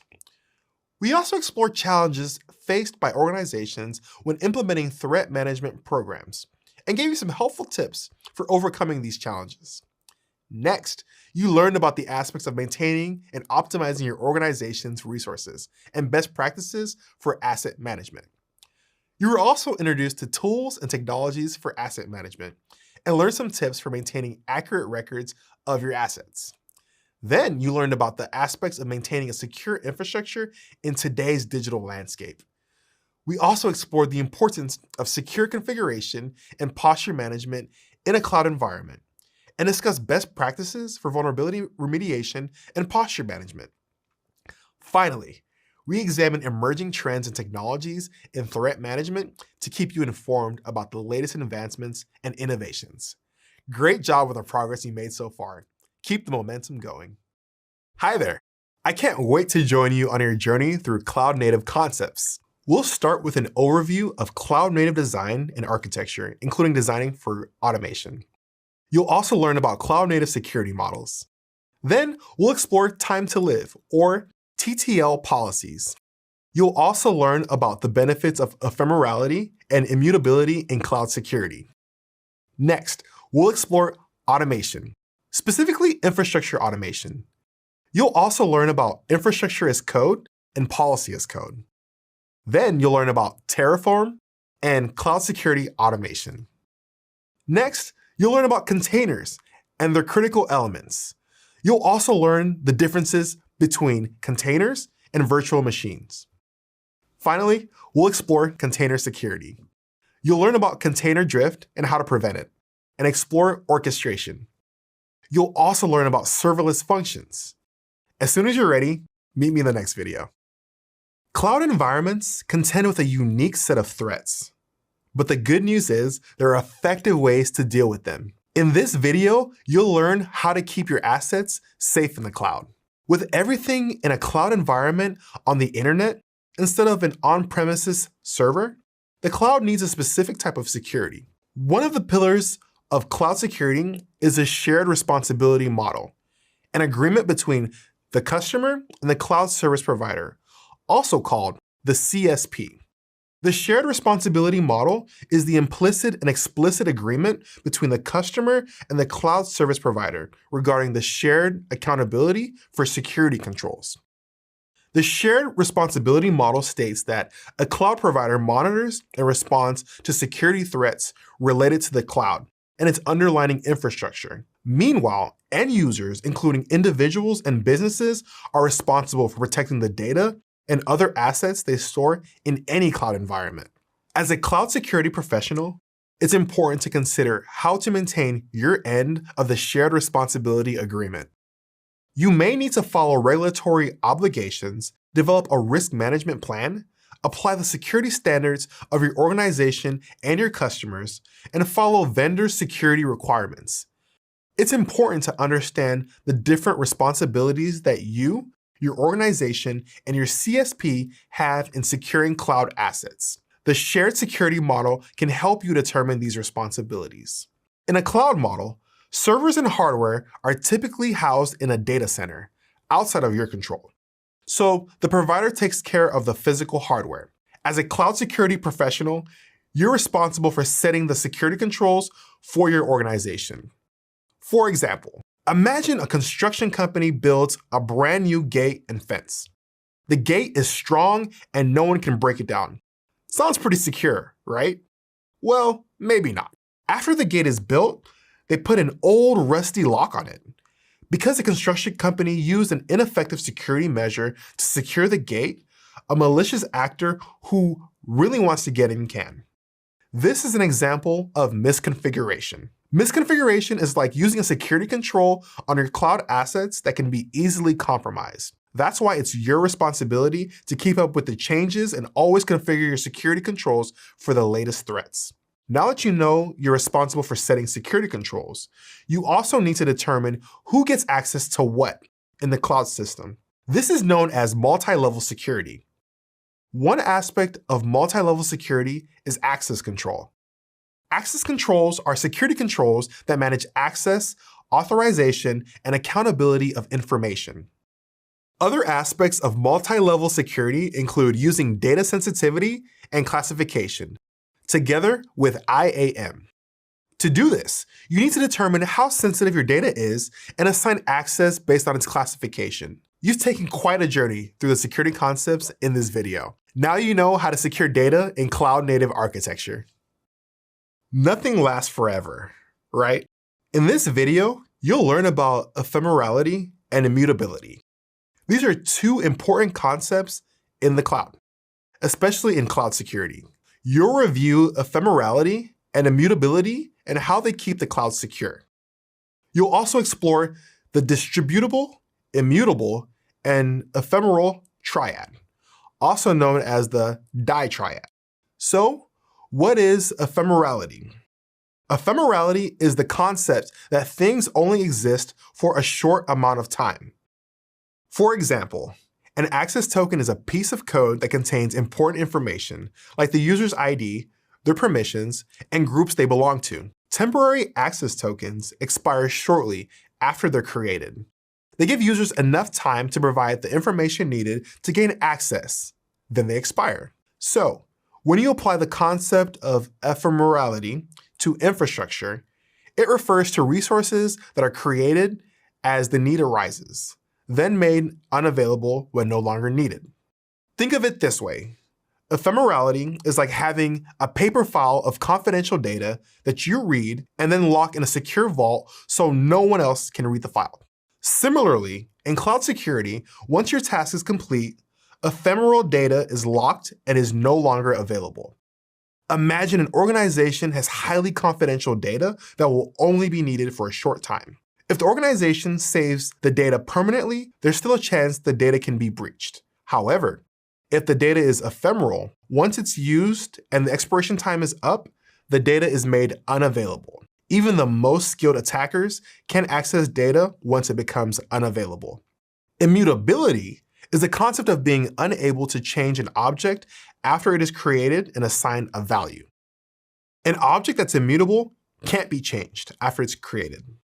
So, if your infrastructure is immutable, you can't modify it. If something needs to be changed, you replace it with a different version. Immutability has benefits in cloud security. One benefit is that immutable assets can't be changed, so they can introduce new vulnerabilities. For example, a web application has code that can't be modified by users. This prevents the introduction of a malicious code in the app. Because cloud servers are in remote data centers managed by cloud service providers, they need to be configured differently. Cloud security professionals need to rely on cloud-specific solutions. The DIE triad can help you do just that. DIE stands for distributed, immutable, and ephemeral. Distributed refers to the system resources that are distributed and not dependent on a single zone. Remember, a zone is the collective number of data centers in an area. Immutable means your infrastructure can be disposed of and replaced rather than modified. This is helpful because you can more easily identify and reverse changes by reverting to a previous version that's been saved in an immutable state. Ephemeral means your resources are finite and can be disposed of when they are no longer being used.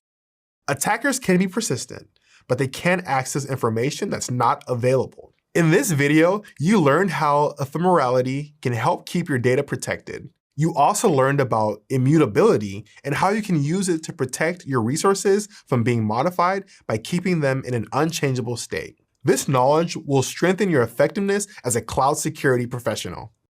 As a cloud security professional, you can use automation to streamline tasks and responsibilities. In this video, we'll discuss some of the benefits of automation, how it applies to infrastructure, and how it can help you in your career. Before we dive into the automation of infrastructure, it's helpful to understand the overall concept of automation. Automation is the use of technology to reduce human and manual effort to perform common and repetitive tasks. Automation also reduces the likelihood of human error. Cloud architecture is pretty complex, and there's a lot you need to do to keep it secure. Automation can support you in this process. One common security task is monitoring your system for threats. You could do this yourself, but using automation to monitor the system, you can free up time to focus on other tasks. Once automation is set up, it completes tasks efficiently without deviation. For example, if you set automation to monitor your systems, it'll complete this task within the parameters you've provided. Now that you know the benefits of using automation, let's explore how it works. You can use code and automation tools to program your system to perform repetitive tasks and monitor the system for security. You can even apply and distribute patches when vulnerabilities occur. Now let's explore infrastructure as code, or IAC, which is the practice of automating and managing infrastructure using reusable scripts. To set up IAC, you'll need to use tools like Terraform to provision infrastructure. Terraform is an automation tool. It lets you build, change, and version cloud resources efficiently and safely. With Terraform, if you specify the cloud platform and the resources needed, Terraform will build the assets for you. IAC can provide you with the automation power to do fantastic things like creating cloud resources, reviewing changes, testing changes, and auditing. Now, you'll explore how to use automation to deploy containers.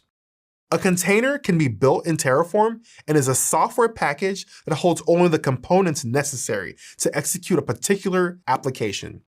There are several platforms available for deploying these containers. One of the most popular is Kubernetes. Kubernetes has the ability to manipulate containers and automate the deployment of resources throughout their lifecycle. Software goes through a lifecycle, or a series of stages and automated steps in a continuous integration, continuous development, or CI/CD pipeline. Since this is a continuous and iterative process, automating this process with Kubernetes allows the system to do the work for you. Automation can also help with configuration, scanning for vulnerabilities, reporting, enforcing policy, patching software, and resolving threats by taking the proper steps to solve them. Automation is a key factor in efficient cloud security operations and a resource you can rely on. Learning how to use it efficiently will improve your competence as a cloud security professional. Infrastructure is the foundation of many services. Working with cloud infrastructure doesn't always mean working with physical hardware. You can use code to build infrastructure and to define and manage policy. Let's explore infrastructure and policy as code. Then explore how DevSecOps keeps security involved in operations throughout the coding process. Infrastructure as a service, or IaaS, and other cloud infrastructure hosting platforms have made infrastructure as code possible. So how does infrastructure as code work? Users create files with infrastructure specifications, meaning they code the infrastructure they want to use. It's like turning code into components. Infrastructure as code is made available by an application programming interface, also known as API. API is a library function or system access point with a well-defined syntax and code that communicates with other applications and third parties. Infrastructure as code is also compatible with many different coding languages. There are two approaches to infrastructure as code. First is the declarative approach, in which you use an infrastructure as code tool to configure the desired state of the system, including necessary resources and any properties those resources should have. This also makes it simpler to manage taking down the infrastructure. The declarative approach focuses on what you need done. Second is the imperative approach, which defines the specific commands you need to achieve the desired configuration. After configuration, these commands need to be executed in the correct order. The imperative approach focuses on how you need something done. As a cloud security professional, You can use tools to help automate and manage your infrastructure components, like networks, cloud-managed services, firewalls, applications, and other components. But automation can be used for so much more. Let's explore another way you can use automation to help with policy management. Policy as code is the use of code to define, manage, and automate policies, rules, and conditions using a high-level programming language.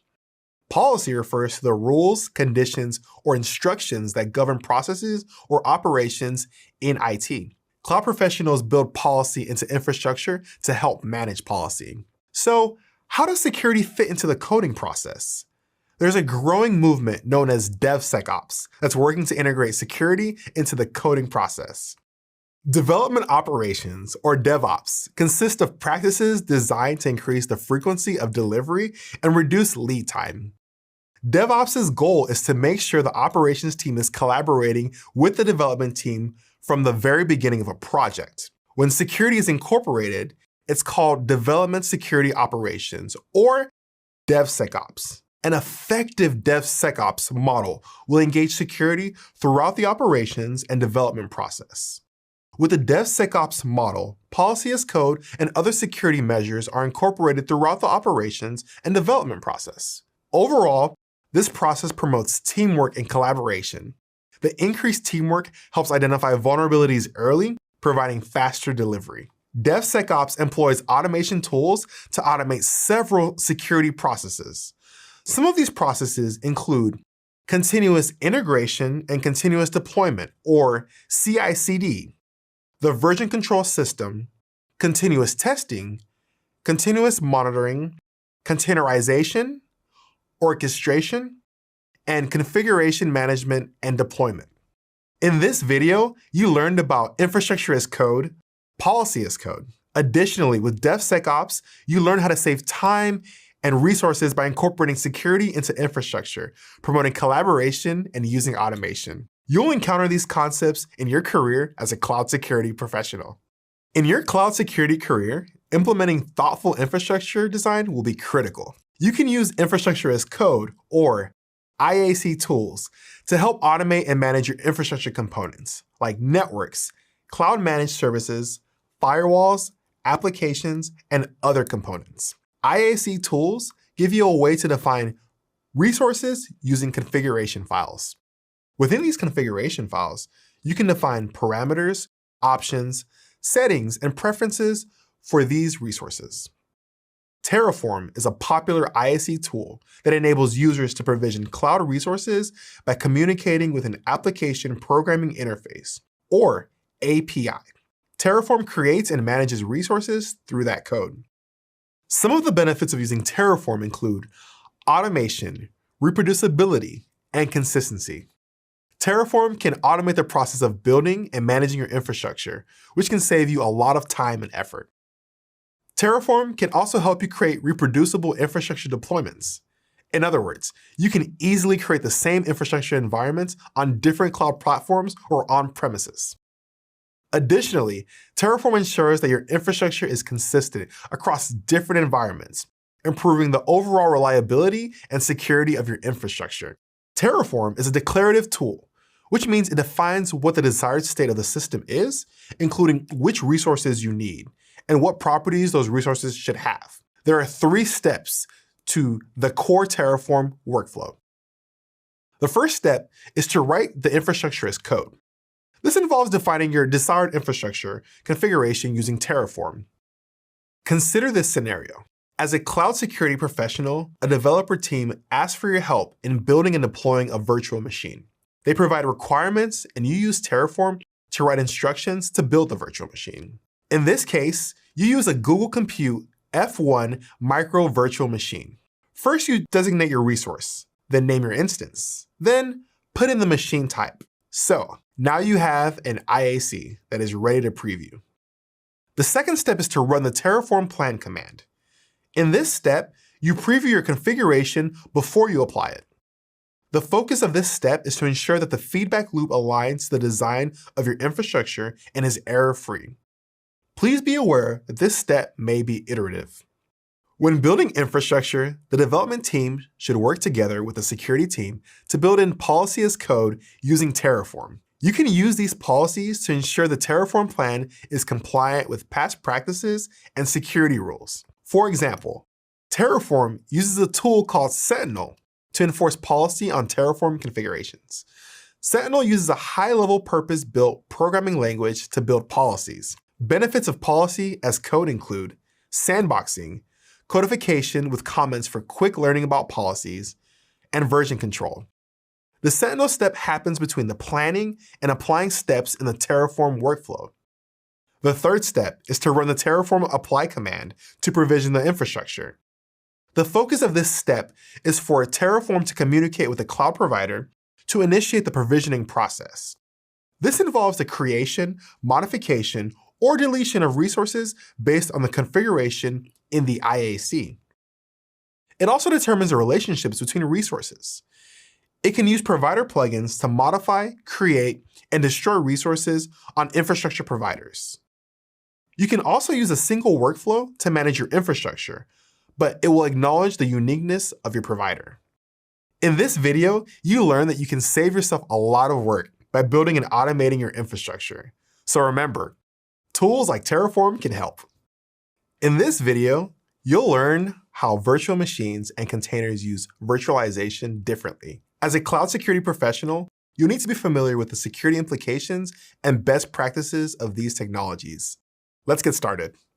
A virtual machine is a full operating system running on a host computer. It can run applications and use its own operating system independent of the host computer. It even includes the hardware layer, just like the hardware you'd find in a physical computer. This layer holds components like the CPU, memory, and disk drives. It also uses a hypervisor. A hypervisor is software used to create and run virtual machines. The hypervisor allows one host computer to share its memory, processing, and other resources to support multiple virtual machines. Containers let you run applications online, making them more efficient and faster. A container is a software package that holds only the components necessary to execute a particular application. When an application goes into a container, it's just like putting something into a box. And after adding an application, you can then add libraries and other dependencies to the container, just like adding more things to the box. Imagine you need to build a container for a specific Linux distribution. Instead of searching for every required component of that distribution, you can use the search term of the distribution you want. When you query a container repository, that repository will find the specific distribution and all dependencies and libraries needed for the Linux distribution to run and place them in the container. Both containers and virtual machines let you use isolated environments for running software services. But it's important to remember that there are differences between them. A virtual machine has its own guest operating system, like Linux, running on top of a host operating system. A benefit of using a virtual machine is that the hypervisor is allowed access to utilize the host hardware. Containers hold only the dependencies they need, but they don't have access to their own hardware. A benefit to containers is that they're lightweight, meaning they use a lot less memory than virtual machines. You can use a deployment platform, like Docker, to deploy your container once the image is created from building the application and all dependencies that were retrieved from the container repository. You can also use Docker to create, deploy, and manage your containers. Docker has its own command line interface and builds the containers based on your needs. You can use this interface to interact with Docker in a terminal. Your commands are sent to a program running in the background called the Docker daemon. The Docker daemon manages the containers and the images those containers are created from. When working in the cloud, you'll frequently have to use virtualization. Remember, virtual machines are complete virtual systems with hardware access. Containers hold only what you need to run your application, but they don't have hardware-level access. Knowing these differences will help you decide which technology to use depending on the situation. As a cloud security professional, it's important to know about containers. Chances are, you'll be working with them often. In this video, you'll learn about how containers can benefit you and what to be aware of when you use them. One critical element of containers is that they share the kernels of their host instead of having their own kernels. The kernel is a component of an operating system that manages processes and memory. For example, when you turn on a computer, the first component that starts is the kernel. Since they're not connected directly to kernels, containers can be moved easily between systems. They're platform independent and can be run on any systems that can support them. Remember, containers share the host's kernel, so if the host is vulnerable to an exploit, an infected container can attack the kernel's vulnerability. This means that the host kernel needs to be up to date, and all the libraries in the container need to be patched. You'll also need to be extra careful when configuring your container permissions. If you give them more privilege than they need, like having them run as root users, you can expose them to attack. Now that we've covered containers and container security, let's discuss container orchestration. Container orchestration allows you to deploy, scale, and manage your applications using automation. Kubernetes is a popular container orchestration platform that you can use in a cloud environment. Imagine Kubernetes as the conductor of a grand orchestra. Kubernetes, like a band or orchestra instructor at a school or university, directs the performance. It issues commands and ensures harmony with the ensemble of containers, just as an instructor guides students. Containers are like the musicians in an orchestra or students in a music class. Each container represents a specific instrument, each with unique roles within the performance. Kubernetes groups containers into pods, which are like the classrooms or music halls within the school where the orchestra practices. They are shared spaces that house multiple containers, similar to classrooms, accommodating students with various roles. These pods enable containers to work closely together, sharing resources like power and the local network, much like students sharing facilities within the same room. Nodes are the physical or virtual machines where the performance takes place, akin to the school buildings hosting multiple classrooms. Just as a school building may have many classrooms, a node can have many pods running within it, providing the stage for the orchestra, containers, to perform. A layered file system is another important element of containers. When you make a new container, there's one new container layer that new commands and files can be written to. So, any new commands, such as run or copy, that you give to the running container are written to the container layer. Each layer of a container is built on another layer to form an image. After the layers are put together, you get a final image. Remember, an image includes all the files and dependencies you need for your containerized app. Container runtime is software that is responsible for running and managing containers. The container runtime provides an interface that interacts with the host operating system to create, start, stop, and manage containers. Thinking back to our orchestra example, it's like a conductor cueing a musician to play their instrument at the right time. Now, let's explore how a container runtime works to put containers together. First, you'll need an image that includes all the software and dependencies you need for your container. When you use the run command, the platform puts together the container and deploys it. Because containers make up an important part of cloud computing, you'll likely use them a lot in your role as a cloud security professional. Now that you know more about the elements that set containers apart from other cloud technologies, you can use them to save time and resources. Containers are convenient and make sharing CPU, storage, memory, and network resources easy and portable. An important part of being a cloud security professional is securing containers. In this video, we'll explore ways to keep containers secure so that you're prepared for a role in cloud security. It's important to know the rules when it comes to securing containers. First, don't put anything in your container that you don't need. This can give attackers a larger surface to breach. If you find tools you don't need, remove them. If you leave them there, attackers might use them. Second, use verified or signed images. Third, scan each image you use to make sure there are no vulnerabilities or misconfigurations. Pro tip: be aware that images that may have been verified as secure originally can have new vulnerabilities later. A container deployment platform lets you build containers and deploy them. They may include command line interfaces or CLIs that allow you to input commands to deploy the containers. A container deployment platform is a software solution that allows you to manage containerized applications. It provides capabilities like automation, orchestration, governance, security, customization, and enterprise support for container architectures. Now, let's explore deployment and security with automation using a container orchestration system. There are a few container orchestration systems available to cloud security professionals. For example, Kubernetes is one of the more popular orchestration systems that you might come across in your career. Kubernetes is a platform for automating deployment, scaling, and managing containers. If a container goes down, Kubernetes will start a new one using automation. This makes the process easier because it's done for you automatically. Kubernetes also includes built-in commands to deploy applications, scale up and down for changing needs, monitor applications, and roll out changes. The Kubernetes platform handles a lot of the work that goes into application management, runs health checks against services, and replaces stalled containers when they're unhealthy.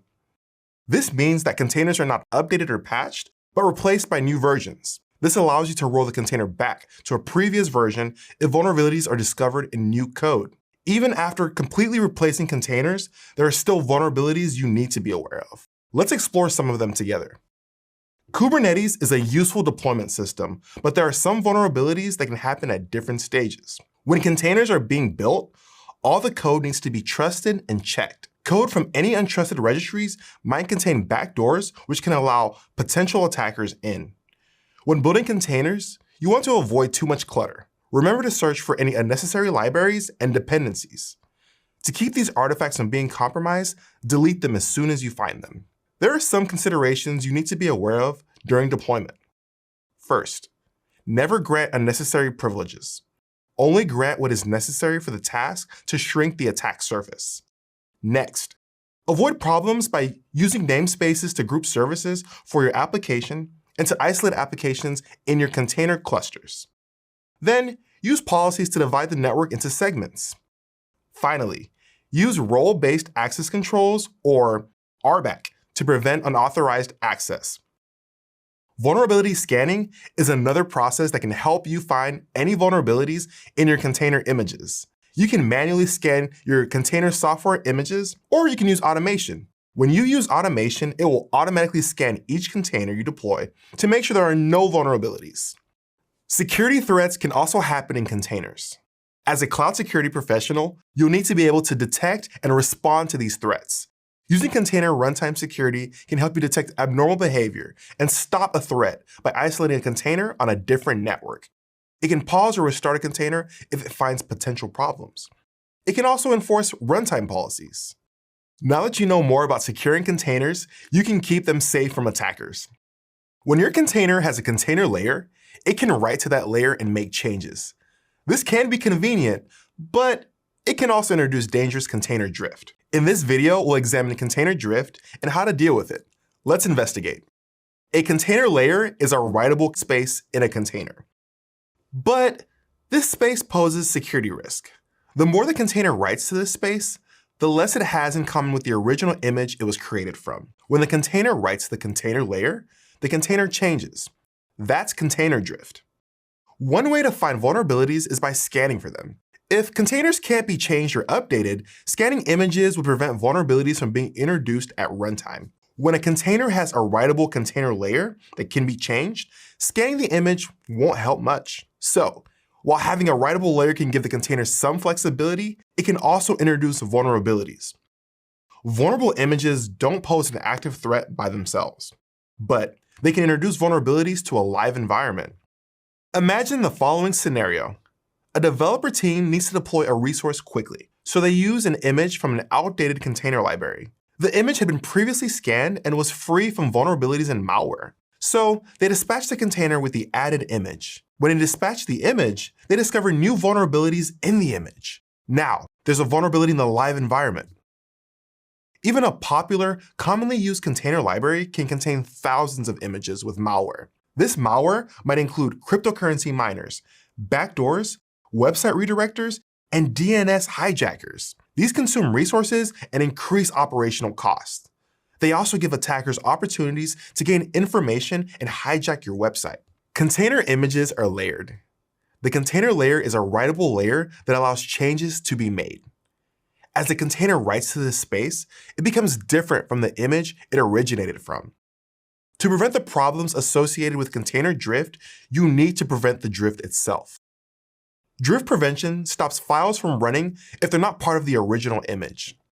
You can use drift prevention to keep your container immutable, meaning no new executables can be added. Code needs to be updated to keep up with changes to technology. When these changes happen, you can build a new image and deploy it, but make sure you keep the old image available in case you need to go back, so you can redeploy it. When you're building containers, you should also keep a list of their components. These components include the software built into the container. A software bill of materials, or SBOM, is a machine-readable list of each piece of software and its components involved in the supply chain. An SBOM will provide information on applications and components running in your container and software information for all third-party libraries you're using. An SBOM can also track software and its components. It can track where they came from and what security vulnerabilities they contain. And it enables protectors to stop vulnerabilities from being exploited. SBOMs usually follow the Software Package Data Exchange, or SPDX standard.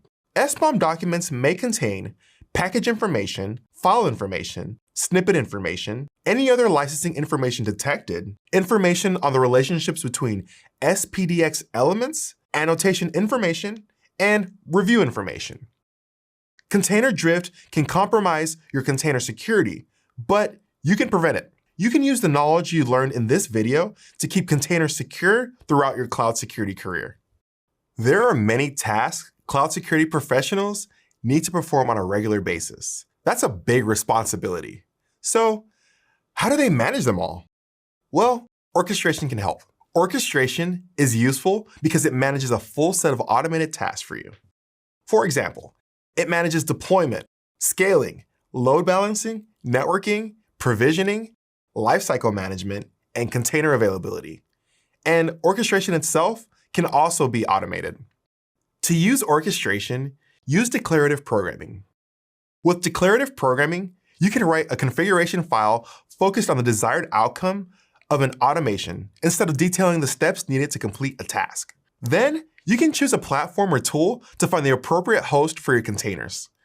Orchestration tools choose a host based on the requirements or predetermined constraints in the configuration files. These tools also schedule container deployments. Container orchestration tools help automate a variety of operational tasks. For example, these tools scale containers and load balance and allocate resources between containers. Additionally, orchestration tools monitor the health and performance of the application. There are several orchestration platforms available. For example, the Kubernetes engine is a popular platform that enables you to configure infrastructure to run your containerized apps. This infrastructure includes networking, hardware, scaling, and security. It also manages underlying components like nodes, pods, and container clusters for you.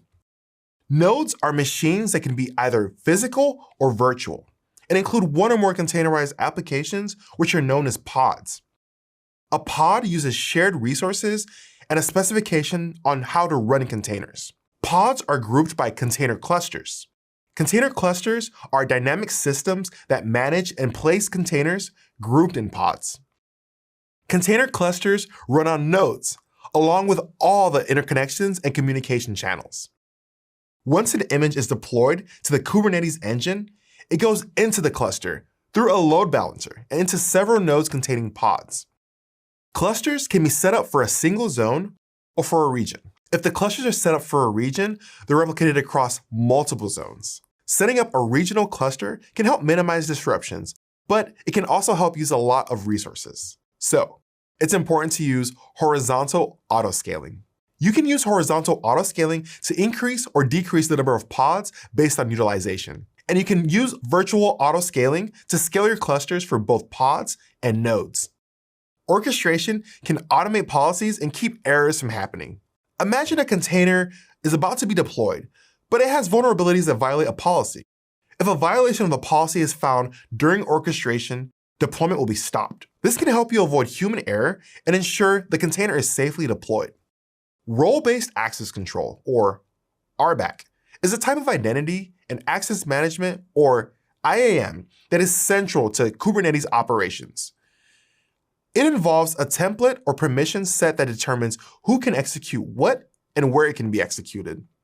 With RBAC, you can create and grant roles for any object or object type within a cluster. A role defines access to only resources within a single namespace, while a cluster role defines access to the entire cluster's resources. RBAC can help keep your cluster safe, but there are some things to avoid. Because the cluster admin role grants unlimited access, never grant cluster admin access to any users or teams that don't need high-level access. Also, avoid aggregating or combining privileges. Combining them may change the access they grant. It's also important to avoid creating roles that are not used. Orchestration does a lot for you. To be safe, always be sure to carefully assign roles and only give access to those who need it. Now that you know how orchestration can help you with cloud security, you can use it to manage your automated tasks. Orchestration can also help you prevent security risks. Congratulations! You've arrived at the end of this section on cloud security risk. You've learned a lot about cloud-native concepts and security along the way. Well done! On your journey, you learned about cloud-native design considerations. We started you off with an overview of cloud-native design and architecture. Then introduced you to cloud-native security models. Next, you explored time to live or TTL policies. Then you learned about the concepts and benefits of ephemerality and immutability in cloud security. Next, we discussed infrastructure automation, infrastructure as code, and policy as code. Then you explored Terraform and cloud security automation. After that, we introduced you to containers and their critical elements, and discussed the difference between containers and virtual machines. Finally, we explored container security. You learned a lot about container drift and how to prevent it, and explored orchestration. Congratulations on finishing this section of the course. You're doing an amazing job. Meet you again soon. Hey there. Are you ready to learn about the fascinating world of data protection and privacy? Let's get started. We'll start by exploring the 3 states of data and how to use encryption for each state. Next, you'll learn about data classification, data governance, and sovereignty. Then we'll discuss data discovery, retention policy, and business continuity planning. First, we'll provide you with an introduction to the 3 states of data. You'll also learn about data encryption at rest, in transit, and in use. Then you'll learn about data classification and tagging. Next, you'll learn about data governance, data sovereignty, data discovery, and data retention. Then we'll discuss business continuity planning. You'll learn about the process of creating a business continuity plan that's best for your organization. Plus, we'll go through a possible scenario for using a business continuity plan. There are lots of cool things for you to explore. As soon as you're ready, let's meet in the next video. Companies collect large amounts of highly confidential data, like customer data, financial data, and business data. As a cloud security professional, you'll work to ensure data is secure. In this video, you'll learn about the 3 states of data. Let's get started. The first state of data is data at rest. This is data that is not being accessed or actively moving from device to device or network to network. Data at rest is stored on servers, databases, mobile devices, physical drives, or in the cloud. At-rest data includes intellectual property, employee and customer personal information, financial documents, contracts, and any other types of data, like healthcare data. The next state of data is data in transit. This is data that is moving between 2 places, like between a cloud provider and your site, or between 2 services. For example, using a mobile device to access a banking app moves data between 2 places, your mobile device and the host of the banking app. The third state of data is data in use. Data in use is data that's been accessed by 1 or more users. Data in use includes, but is not limited to, data that is being processed, erased, read, or accessed. For example, after you've accessed the banking app, accessing your transaction history on a banking website or app is an example of data in use.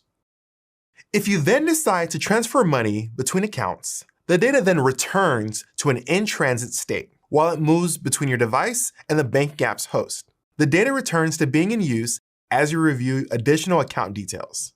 Now that you know about the 3 states of data protection, you'll be better prepared for your career as a cloud security professional. Data encryption protects your data at rest, in use, and in transit. But how does at-rest encryption work? In this video, we'll explore encryption techniques for the 3 states of data. Remember, data at rest is any data that is not currently being accessed. Data at rest needs to be encrypted to be secure. Data encryption is the process of converting data from a readable format to an encoded format. For example, a readable format might be a plain text email, and an encoded format might be scrambled text and symbols that don't make any logical sense to a reader. The Advanced Encryption Standard, or AES, is the world standard encryption tool that helps protect data at rest. AES is a tool that converts data to unintelligible cybertext and back into its original form with the proper key. This means that AES encrypts information while at rest, and this information can only be unencrypted with a key. Encryption helps keep data protected with data encryption keys, or DEKs. Even if an attacker gets access to the data storage, they won't be able to read any of it without the appropriate keys. Another way to protect data at rest is to break it into chunks for storage. Each of these chunks get their own DEKs. Each time a chunk is updated, it gets a new encryption key. Because there are a variety of keys that can change regularly, the risk of encryption key compromise is reduced or eliminated. It's not just data at rest that needs to be protected. Data in transit also needs to be protected by encryption. You can use transport layer security, or TLS, to encrypt data in transit to keep it secure. TLS is a security protocol that encrypts data transmitted between 2 communicating applications. TLS is often used to encrypt data sent over the internet to ensure that unauthorized users are unable to read what has been transmitted. This is critical when transmitting private and sensitive information, such as passwords, credit card numbers, and personal correspondence. For example, say you're using a mobile banking app. If you transfer money to another account or pay a bill with the banking app, TLS will help to ensure that your sensitive information, like your account number, is transmitted securely over the internet when you make the transfer. Encrypted data is useless to any attackers because they're not able to read it. Lastly, you will need to encrypt data in use. Confidential computing is one way to do this. Confidential computing is the protection of data in use with hardware-based trusted execution environment, or TEE. To encrypt data, a TEE offers a secure and isolated environment that prevents unauthorized access or modification of applications and data while they're in use. A TEE is secured through embedded encryption keys, and only authorized code can utilize these keys. Now that you know how different types of data encryption protect data at rest, in transit, and in use, you'll be able to help secure different states of data as a cloud security professional.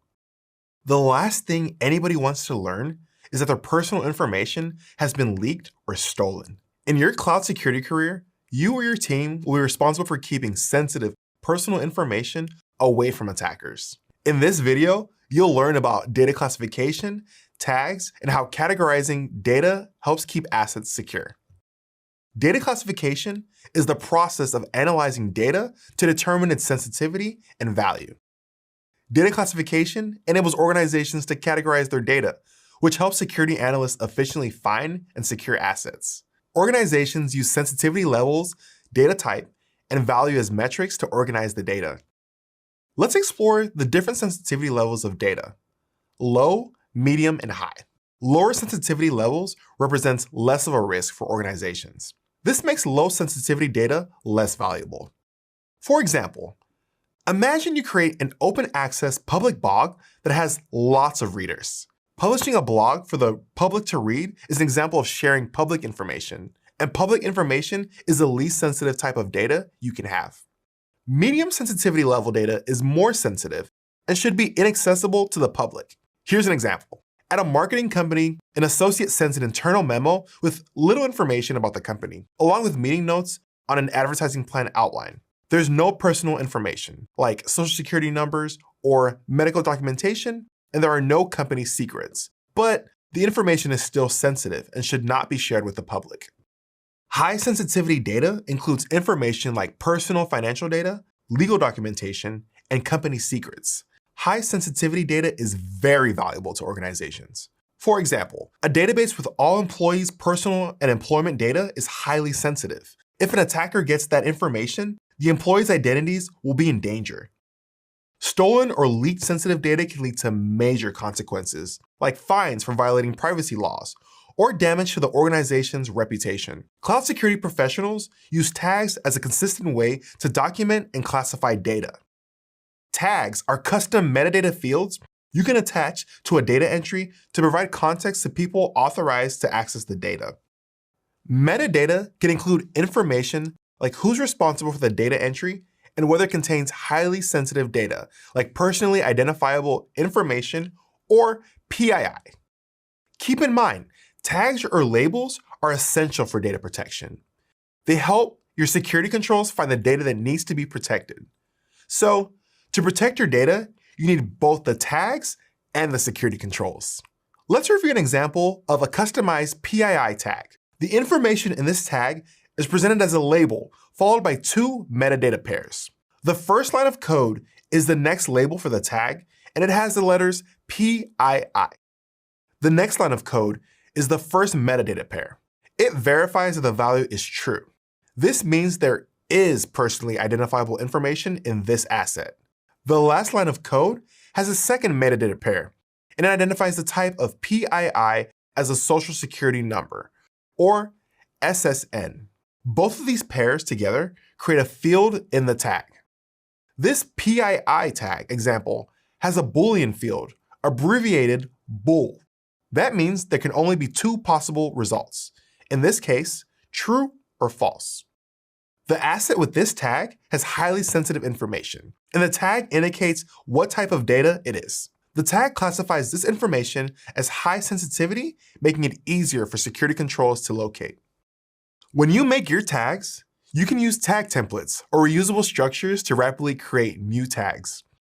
You can make a template by putting together metadata values in fields. You can then grant or deny access to a template with Identity Access Management roles, or IAM roles. Now that you know about data classification and tagging assets to classify and protect them, you can use them to protect data so you can keep the data from being leaked or stolen. Data governance enables cloud security teams to ensure data is private, accurate, secure, available, and usable. In this video, we'll explore how you can use data governance to maintain data quality and keep data secure. Data governance is a set of processes that ensures that data assets are managed throughout an organization.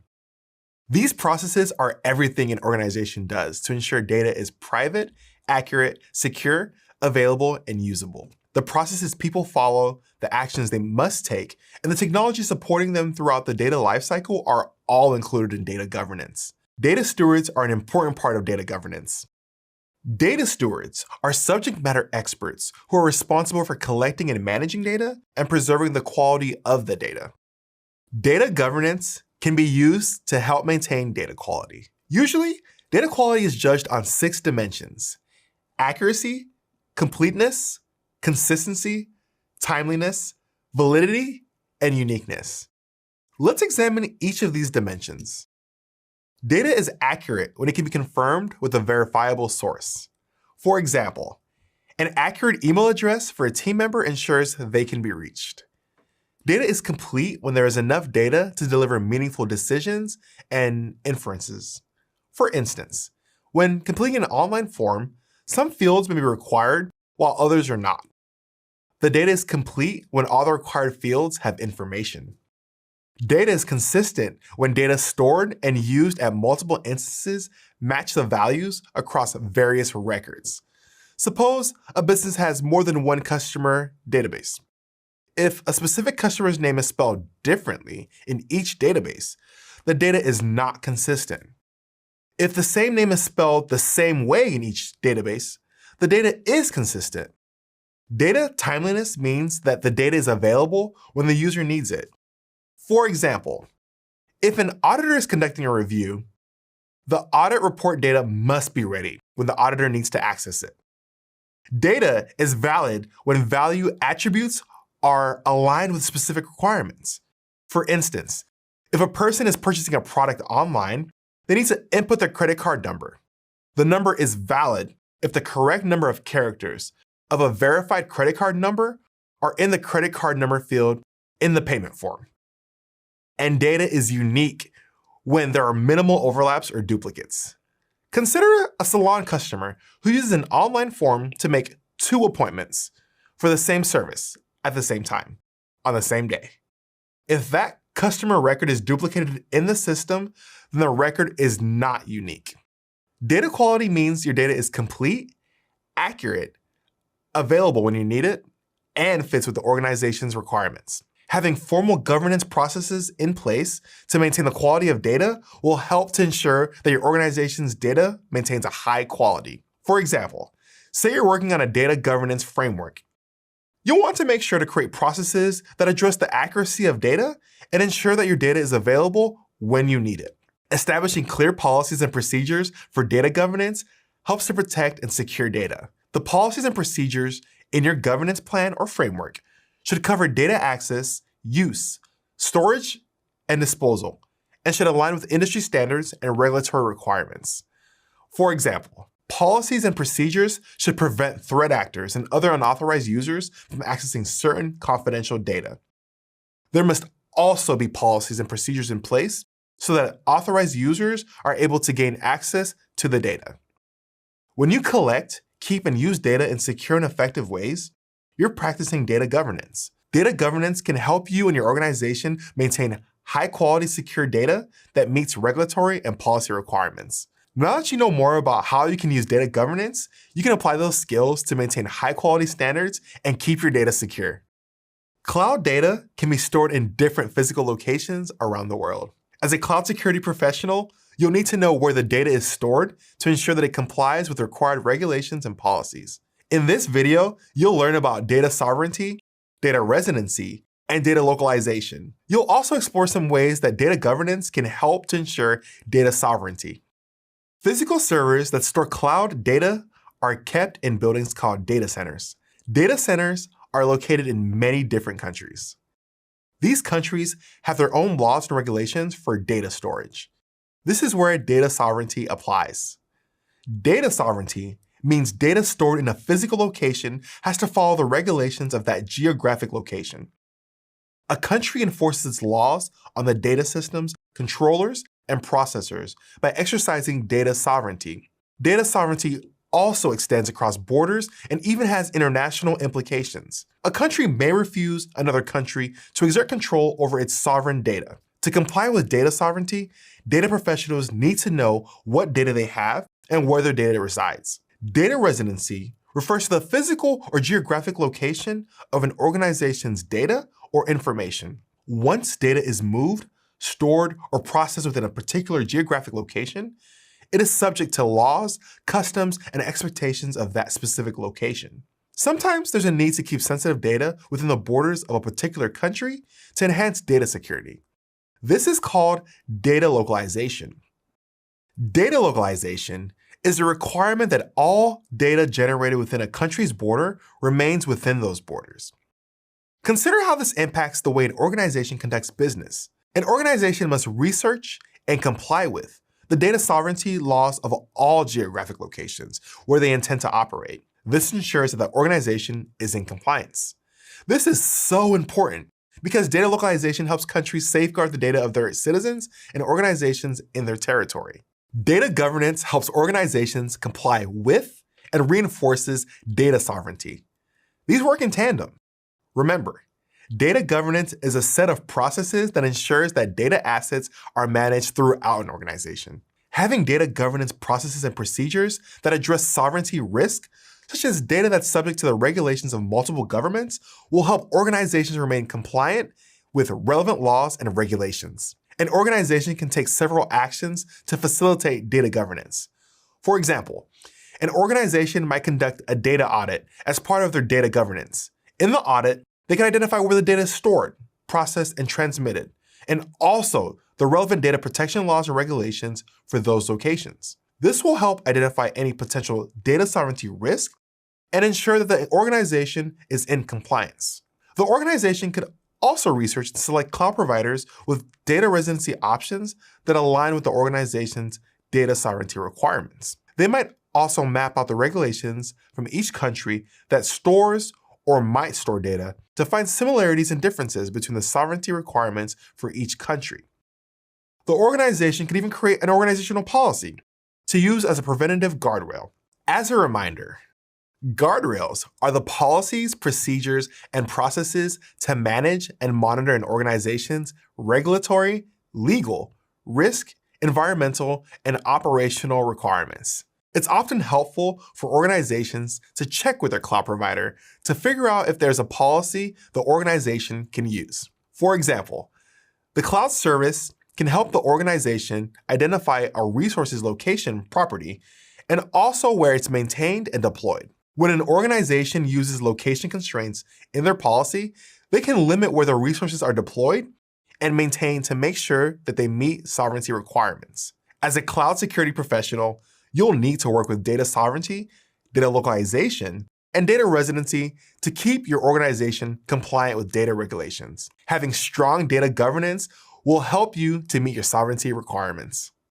In this video, we'll explore data discovery. We'll consider how data discovery relates to data governance and data sovereignty, and how data discovery works to keep sensitive data from being moved out of protected spaces. Let's get started. Data discovery is the process of searching, identifying, and analyzing large amounts of data within an organization to uncover hidden patterns, relationships, and insights. Data discovery can identify risk and inform better decision-making. For organizations, data discovery supports both data governance and data sovereignty. During data discovery, organizations can flag data that is subject to governmental sovereignty laws and regulations. Then, they can use data governance to ensure they're in compliance with those regulations. Data transparency enables organizations to remain in compliance with data sovereignty laws and regulations. Organizations use data discovery to check for the dimensions of data quality, including the accuracy, completeness, consistency, timeliness, validity, and uniqueness of data. Each of these dimensions factor into how organizations use data for different purposes. But completeness, timeliness, and accuracy especially affect the ways organizations ensure transparency. Transparency is one benefit of data discovery. In data discovery, an organization's data may come from many different data sources and be stored by cloud service providers. The organization needs to keep track of this data and know how the data is collected, where it is collected from, and where it's stored. Data transparency ensures that data is available and searchable. For security, discovery of sensitive data is particularly important. Sensitive data discovery is finding and identifying all confidential and regulated information kept by an organization. This includes any data that's regulated by law, like confidential payment data and PHI. It also includes finding data related to intellectual property. For sensitive data, it's important to know what kind of data it is and where it's located to ensure that it's properly protected. As a cloud security professional, there are tools that you can use to find and protect sensitive data. One tool that we'll explore is a data loss prevention engine. At various stages of the data lifecycle, you can use a data loss prevention engine, also known as a DLP engine, to filter and search for sensitive data. You can use DLP to inspect, mask, or remove sensitive data once it's discovered. Doing so may lower the risk inherent to certain data types. The DLP can also be utilized to complement encryption for data at rest, manage access controls, and other security measures. You can also examine data closely with DLP. After, you might decide to apply security controls based on the data sensitivity or move the data to a less restricted area. If you move data during a cloud migration, for example, you can use data discovery to validate whether the data is being moved into places that are properly secured. Data discovery also checks to make sure that there are no mistakes in data classification and placement. This prevents regulated data from being moved into an environment without proper controls in place. Now that you know about data discovery and how data discovery supports data governance and data sovereignty, you have the info you need to identify and protect sensitive data wherever it is. Everything needs somewhere to go, whether it's forks and spoons in a kitchen drawer or data in the cloud. And to find a spoon, you know which drawer it's stored in. Similarly, security professionals need access to well-organized data, and they need to know where to find it. That's where storage becomes useful. In this video, you'll learn how data is stored and how a data retention policy can help you manage your data and follow regulations. Let's get started. Data retention is the process of storing data, including how long it needs to be stored. In cloud storage, the length of time that data is stored is determined by an organization's needs. The time period for stored data is called a retention period. A data retention period is the length of time an organization keeps information. It's also a key element of an organization's data retention policy. A data retention policy helps determine what data needs to be stored and where the data should be stored. Because it includes an expiration period, a retention policy can also help decide how long the data can be stored. These considerations need to follow compliance regulations, which are often outlined in an organization's compliance policy. And having a data retention policy will help ensure that data is compliant and safe. As a security professional, you may be responsible for working on data retention policies. As part of this process, you'll need to conduct research before you start creating the policy. While conducting research, you'll need to make compliance considerations like industry or regional compliance standards for data and regulations for the location of the data. Take notes while you research. Then, consult the legal staff members on your team for insights on your research findings. While you're preparing for building your data retention policy, consider the following questions. What are your organization's needs for specific data? What are your organization's policies for data retention periods?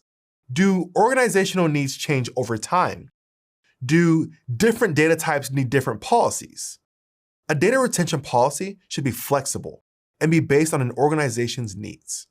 Keep your organization's compliance policy in mind as you build your data retention policy. Try to ensure that both policies work together, that they're not contradictory, and that they're clear to members of the organization. For example, if your organization has a compliance policy that states user data is only retained for a short time, make sure your retention policy reflects that. As you create policy, here's a pro tip.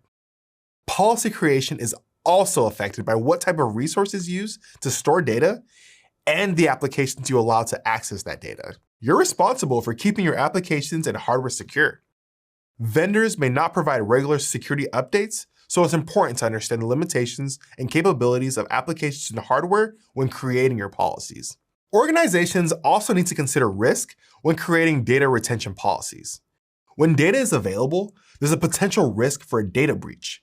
This means attackers can steal your data while it's available, including sensitive data. To defend against this risk, it's useful to delete or replace data over time.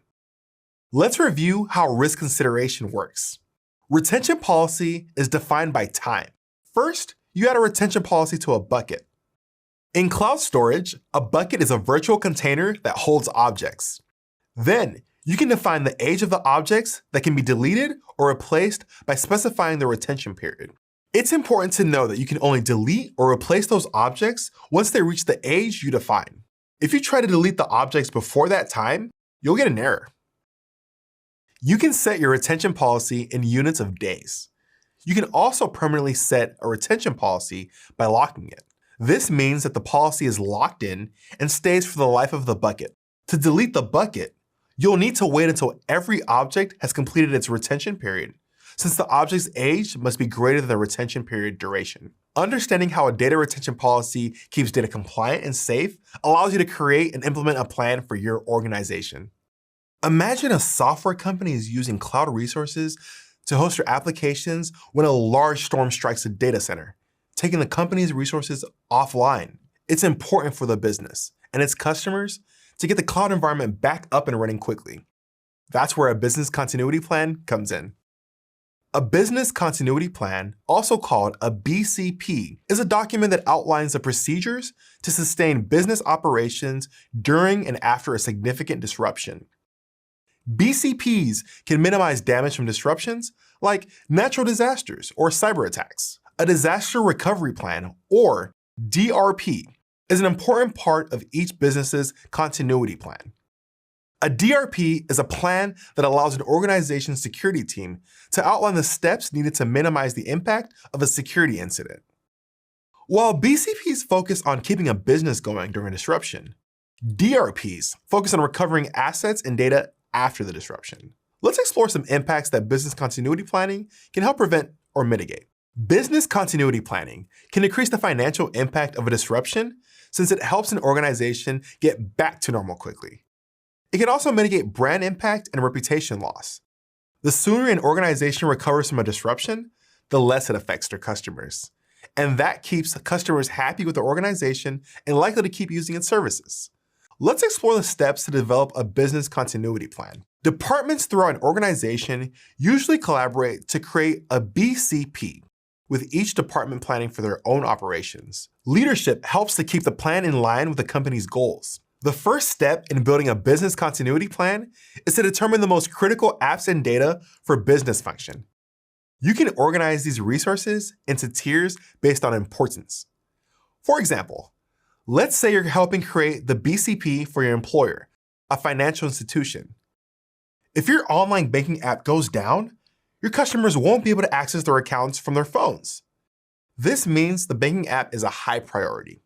By contrast, let's say the financial institution stores archived employee newsletters in a cloud storage bucket. If the storage bucket goes offline, your company can still continue its operations and your customers won't be affected. It's a lower priority. After ranking the most important apps and data, the second step is to identify acceptable amounts of downtime for each one. You can do this by assigning recovery time objectives.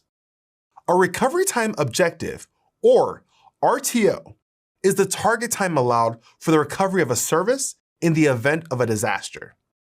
The services most critical to your organization's operations should have the shortest RTOs. You should also assign recovery point objectives to your applications.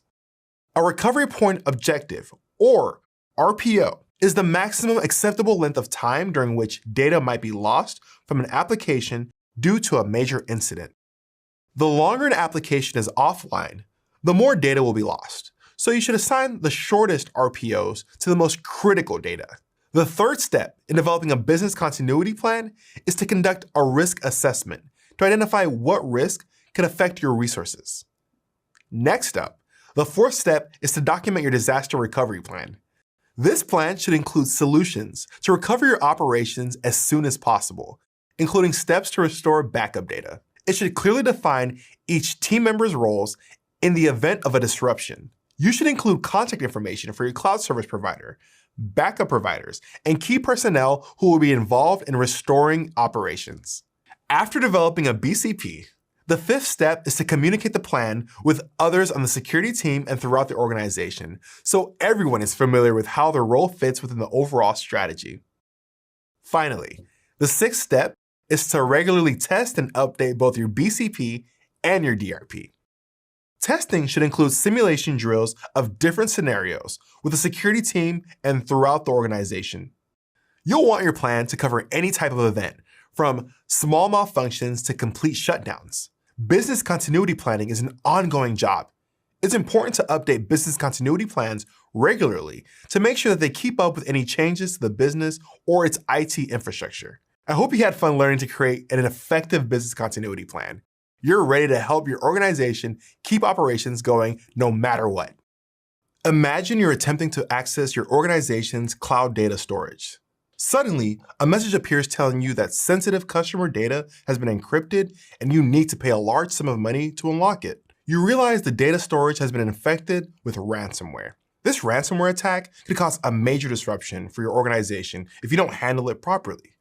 Fortunately, you have a business continuity plan. Let's explore how business continuity planning can help the company solve this problem.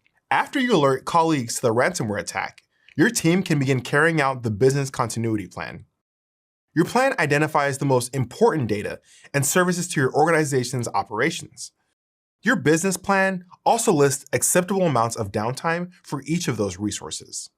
Because the ransomware attack affected sensitive customer data, your plan only allows for 1 hour of downtime. Your risk assessment identified that a ransomware attack could affect your data storage, so you have a disaster recovery plan in place. The disaster recovery plan portion of your BCP contains information about each team member's role. According to your plan, your colleague is responsible for communicating with other departments to make sure everyone knows what's going on. Another colleague is responsible for shutting down cloud resources affected by the ransomware. Meanwhile, you're responsible for getting the data back online. Your disaster recovery plan also includes recovery solutions for restoring apps and data. Because the data affected by the ransomware has a short acceptable downtime, your team has worked with your cloud service provider to back it up to another site. Your plan contains cloud service provider contact information, or CSP contact information. You're able to reach out to your CSP and access the backed up data which hasn't been affected by the ransomware. Since your team has been regularly updating your BCP and training for all types of disruptions, including a ransomware attack, everything goes smoothly and the data is only unavailable for a few minutes. Disruptions happen, and they can require significant effort from you and your team.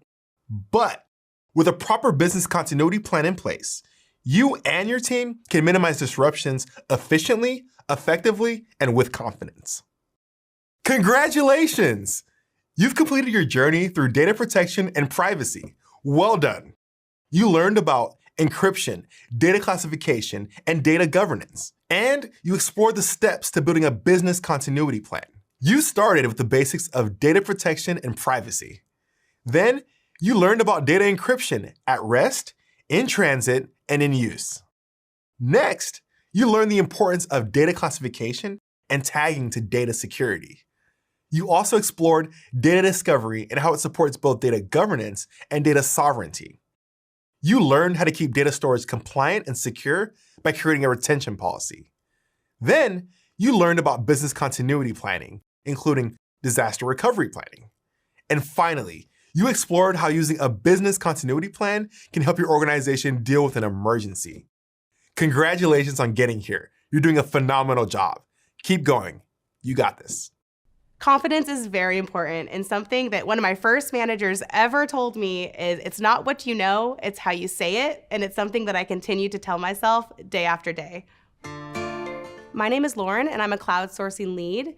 What that means is my team is responsible for reaching out to candidates for our open roles within the cloud organization. The 3 top things that a candidate should do when updating or creating their resume is first, tailor your resume to the job description. You want to make sure you're pulling out keywords and key indicators that match your experience to ensure that the recruiters can see pretty quickly the experience that you have that's relevant to the job description. Secondly, do not exaggerate or do not lie on your resume. That probably goes without saying, but anything on your resume is technically fair game. It can be asked in an interview, so you want to make sure that you're being as accurate as possible. My third tip would be keep it concise, keep it short. We definitely want to make sure that we can get all of your experience, but you can cut things out. That's okay too if it's not relevant to the job. What makes a resume stand out for a recruiter or a hiring manager is an organized resume. You want to make sure you have clear headers, it's in chronological order, and you have short and concise bullet points. Some ways that candidates can demonstrate their technical skills in interviews is to talk out their thought process and the answer to the questions they are asked. The process of how you get there is just as important as getting to the correct answer. Some common interview question types are problem-solving based questions, experience-based questions, and also leadership-based questions. The best way to answer a hypothetical question is really just talking through your thought process. You're going to get a scenario, something that you may or may not have experienced before, and your interviewer just wants to see your thought process, how you're connecting the dots as you're talking through your answer. The best way to answer a behavioral-based interview question is really leading on your own personal experience. This could be a personal experience from a previous job, from school, from a class, and talking through that experience and that thought process. It's very important to ask follow-up questions throughout the interview. First and foremost, you want to make sure you're understanding the question that's being asked. You have a very limited amount of time with your interviewer, and you want to make sure that you're spending it as productively as possible. I think some candidates worry that it's bad to ask questions. I love when candidates ask me questions. I want to make sure that my candidate knows what I'm asking so we can get to the best solution. Workplace skills are absolutely important during the interview process. These are skills that can't be taught. Are you kind? Are you empathetic? How are you showing up? Do you have that eagerness to learn or to thrive in ambiguity? We really want to see candidates that have that self-drive and that self-determination. A candidate can best position those workplace skills just on how they're simply answering their questions, especially in those behavioral questions. Like lean on those examples that show your grit, that show maybe a struggle that you had and how you overcame it. I'm not looking specifically for something that happened perfectly the right way.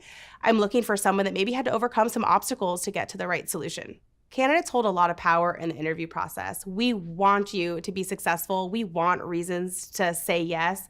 So please show up, be your authentic self, be confident, and show us all the amazing skills that you could bring to the company. Hi, I'm Patrick. Hi, I'm Brenda. Let's step into an interview in progress. In this interview, questions will focus on cloud cybersecurity topics relating to identifying and detecting threats. We hope this will give you some tips for your next interview.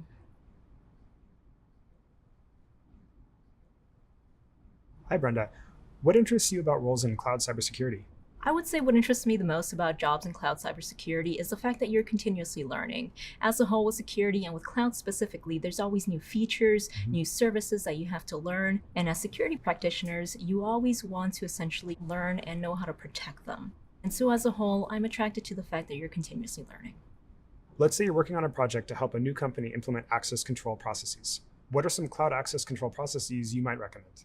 So some of the cloud access processes that I would recommend in this instance are, for example, perimeter protection and also trust boundaries. And so with perimeter protection, this is essentially your security measures that you want to take into place or you want to put in place to essentially prevent unauthorized access. And so some of these might be like firewalls, virtual private network, intrusion detection systems, or intrusion prevention systems. With the second, with trust boundaries, that's essentially trying to separate your trusted and untrusted environments. And so this can be done with something like firewalls or routers to essentially set that logical and also physical separation.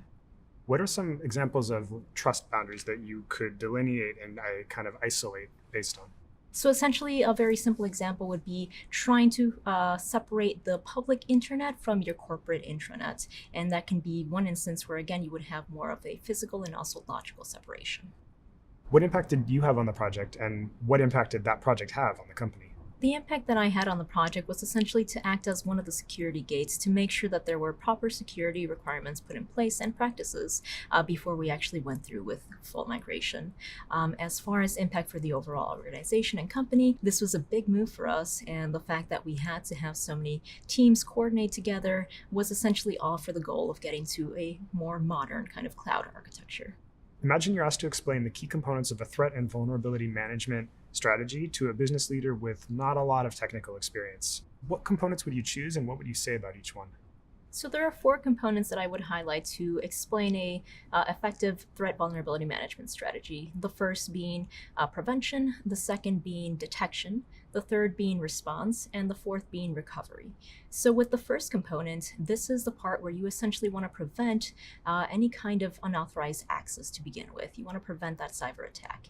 And so here you want to make use of endpoint protection, software, virtual private networks, etc. Then we move on to the second component, where this is all about detection. And this is going to be monitoring efforts, where you essentially want to set up things like event management systems, and you want to make sure you have proper log analysis. And so here is where we want to detect the malicious activity and also alert on it. Once we alert on that, then we move on to the third component, which is going to be response. And so with response, this is where we want to not only identify the threat, but also contain it. And so we'll make use of incident response teams and plans, as well as other emergency response teams. Moving on to the fourth and final component, this is going to be recovery. And so here we'll want to make use of any kind of disaster recovery plans or teams and get back to a state before the attack. And that will be not only for your systems, but also potentially for data. Could you give me an example of the impact that each of those components has? With the first one, where we essentially want to prevent, the impact as a whole here is to reduce your attack surface. And so as a whole, you want to have security measures so that attackers just have less avenues to actually get into your environments. For the second component, for the overall detection, again, here the goal is to monitor. And so the benefit and the overall impact is that you actually have the proper logging to actually detect whatever malicious activity comes your way to your environment. For the third component, that's going to be, again, the response part. And so you want to make sure you have the proper teams and plans set in place so that the overall company will benefit by having actions readily available. For the fourth and final component of recovery, again, this goes back to what plans do you have already in place, because a company can't really have too much downtime. You need to make sure you have essentially steps in order to get back to the pre-attack state. And again, get your shop up and running. Thanks, Brenda. Do you have any questions for me? Yes, I do. So what would you say are some of the toughest challenges that you see in environments relating to access control? When we think about access control, there's a really big difference between what is mandatory and what is discretionary. And so being able to assert that a control is actually mandatory and that there aren't ways to bypass it or backdoors or ways that, teams, customers, or malicious actors can route around those controls is probably the biggest challenge at scale. That makes sense. I can see how something like Terraform would help enforce this. Thank you so much. Thanks for watching. In this scenario, Brenda demonstrated how to explain impact when answering questions. In interviews, be sure to share the beneficial effects of any process, concept, or tool that you discuss. Whether it's deploying a concept to identify a particular threat or deploying a tool to protect against a particular threat. Explaining the potential impact will help you stand out to an interviewer. Keep watching for more interview tips. Great work on finishing this course. I love being in a field where I can use my skills to protect users, data, and systems daily. I work behind the scenes to identify and mitigate threats, and I'm always learning about the new and novel tools and techniques that attackers use to gain access to information. If you're interested in a career in cybersecurity, I encourage you to pursue it. It's a challenging and rewarding field, and we need more talented people like you to help make the world a safer place. Together, we can make a difference. Let's go through all the things you learned in this course. You started by learning about identity management principles and the implementation of effective access controls in cloud environments. You also examined the concept of trust boundaries in cloud security. Then, you compared two widely used security models, traditional perimeter security and zero trust. Next, you explored best practices for managing threats and vulnerabilities in the cloud, including asset management, vulnerability remediation, and posture management. And you learned about the cloud-native concepts of rehydration and reinstantiation. You also explored the key cloud concepts of ephemerality and immutability. You learned how infrastructure as code, IAC, and policy as code, PAC, let you build security into your cloud environment. You learned all about containers, including container orchestration and security. Then, you learned about data protection and privacy, including data sovereignty and data governance. Finally, you learned how business continuity planning can prepare you to deal with disruptions to your organization's cloud resources. You now know all about the essential aspects of securing digital assets in the cloud.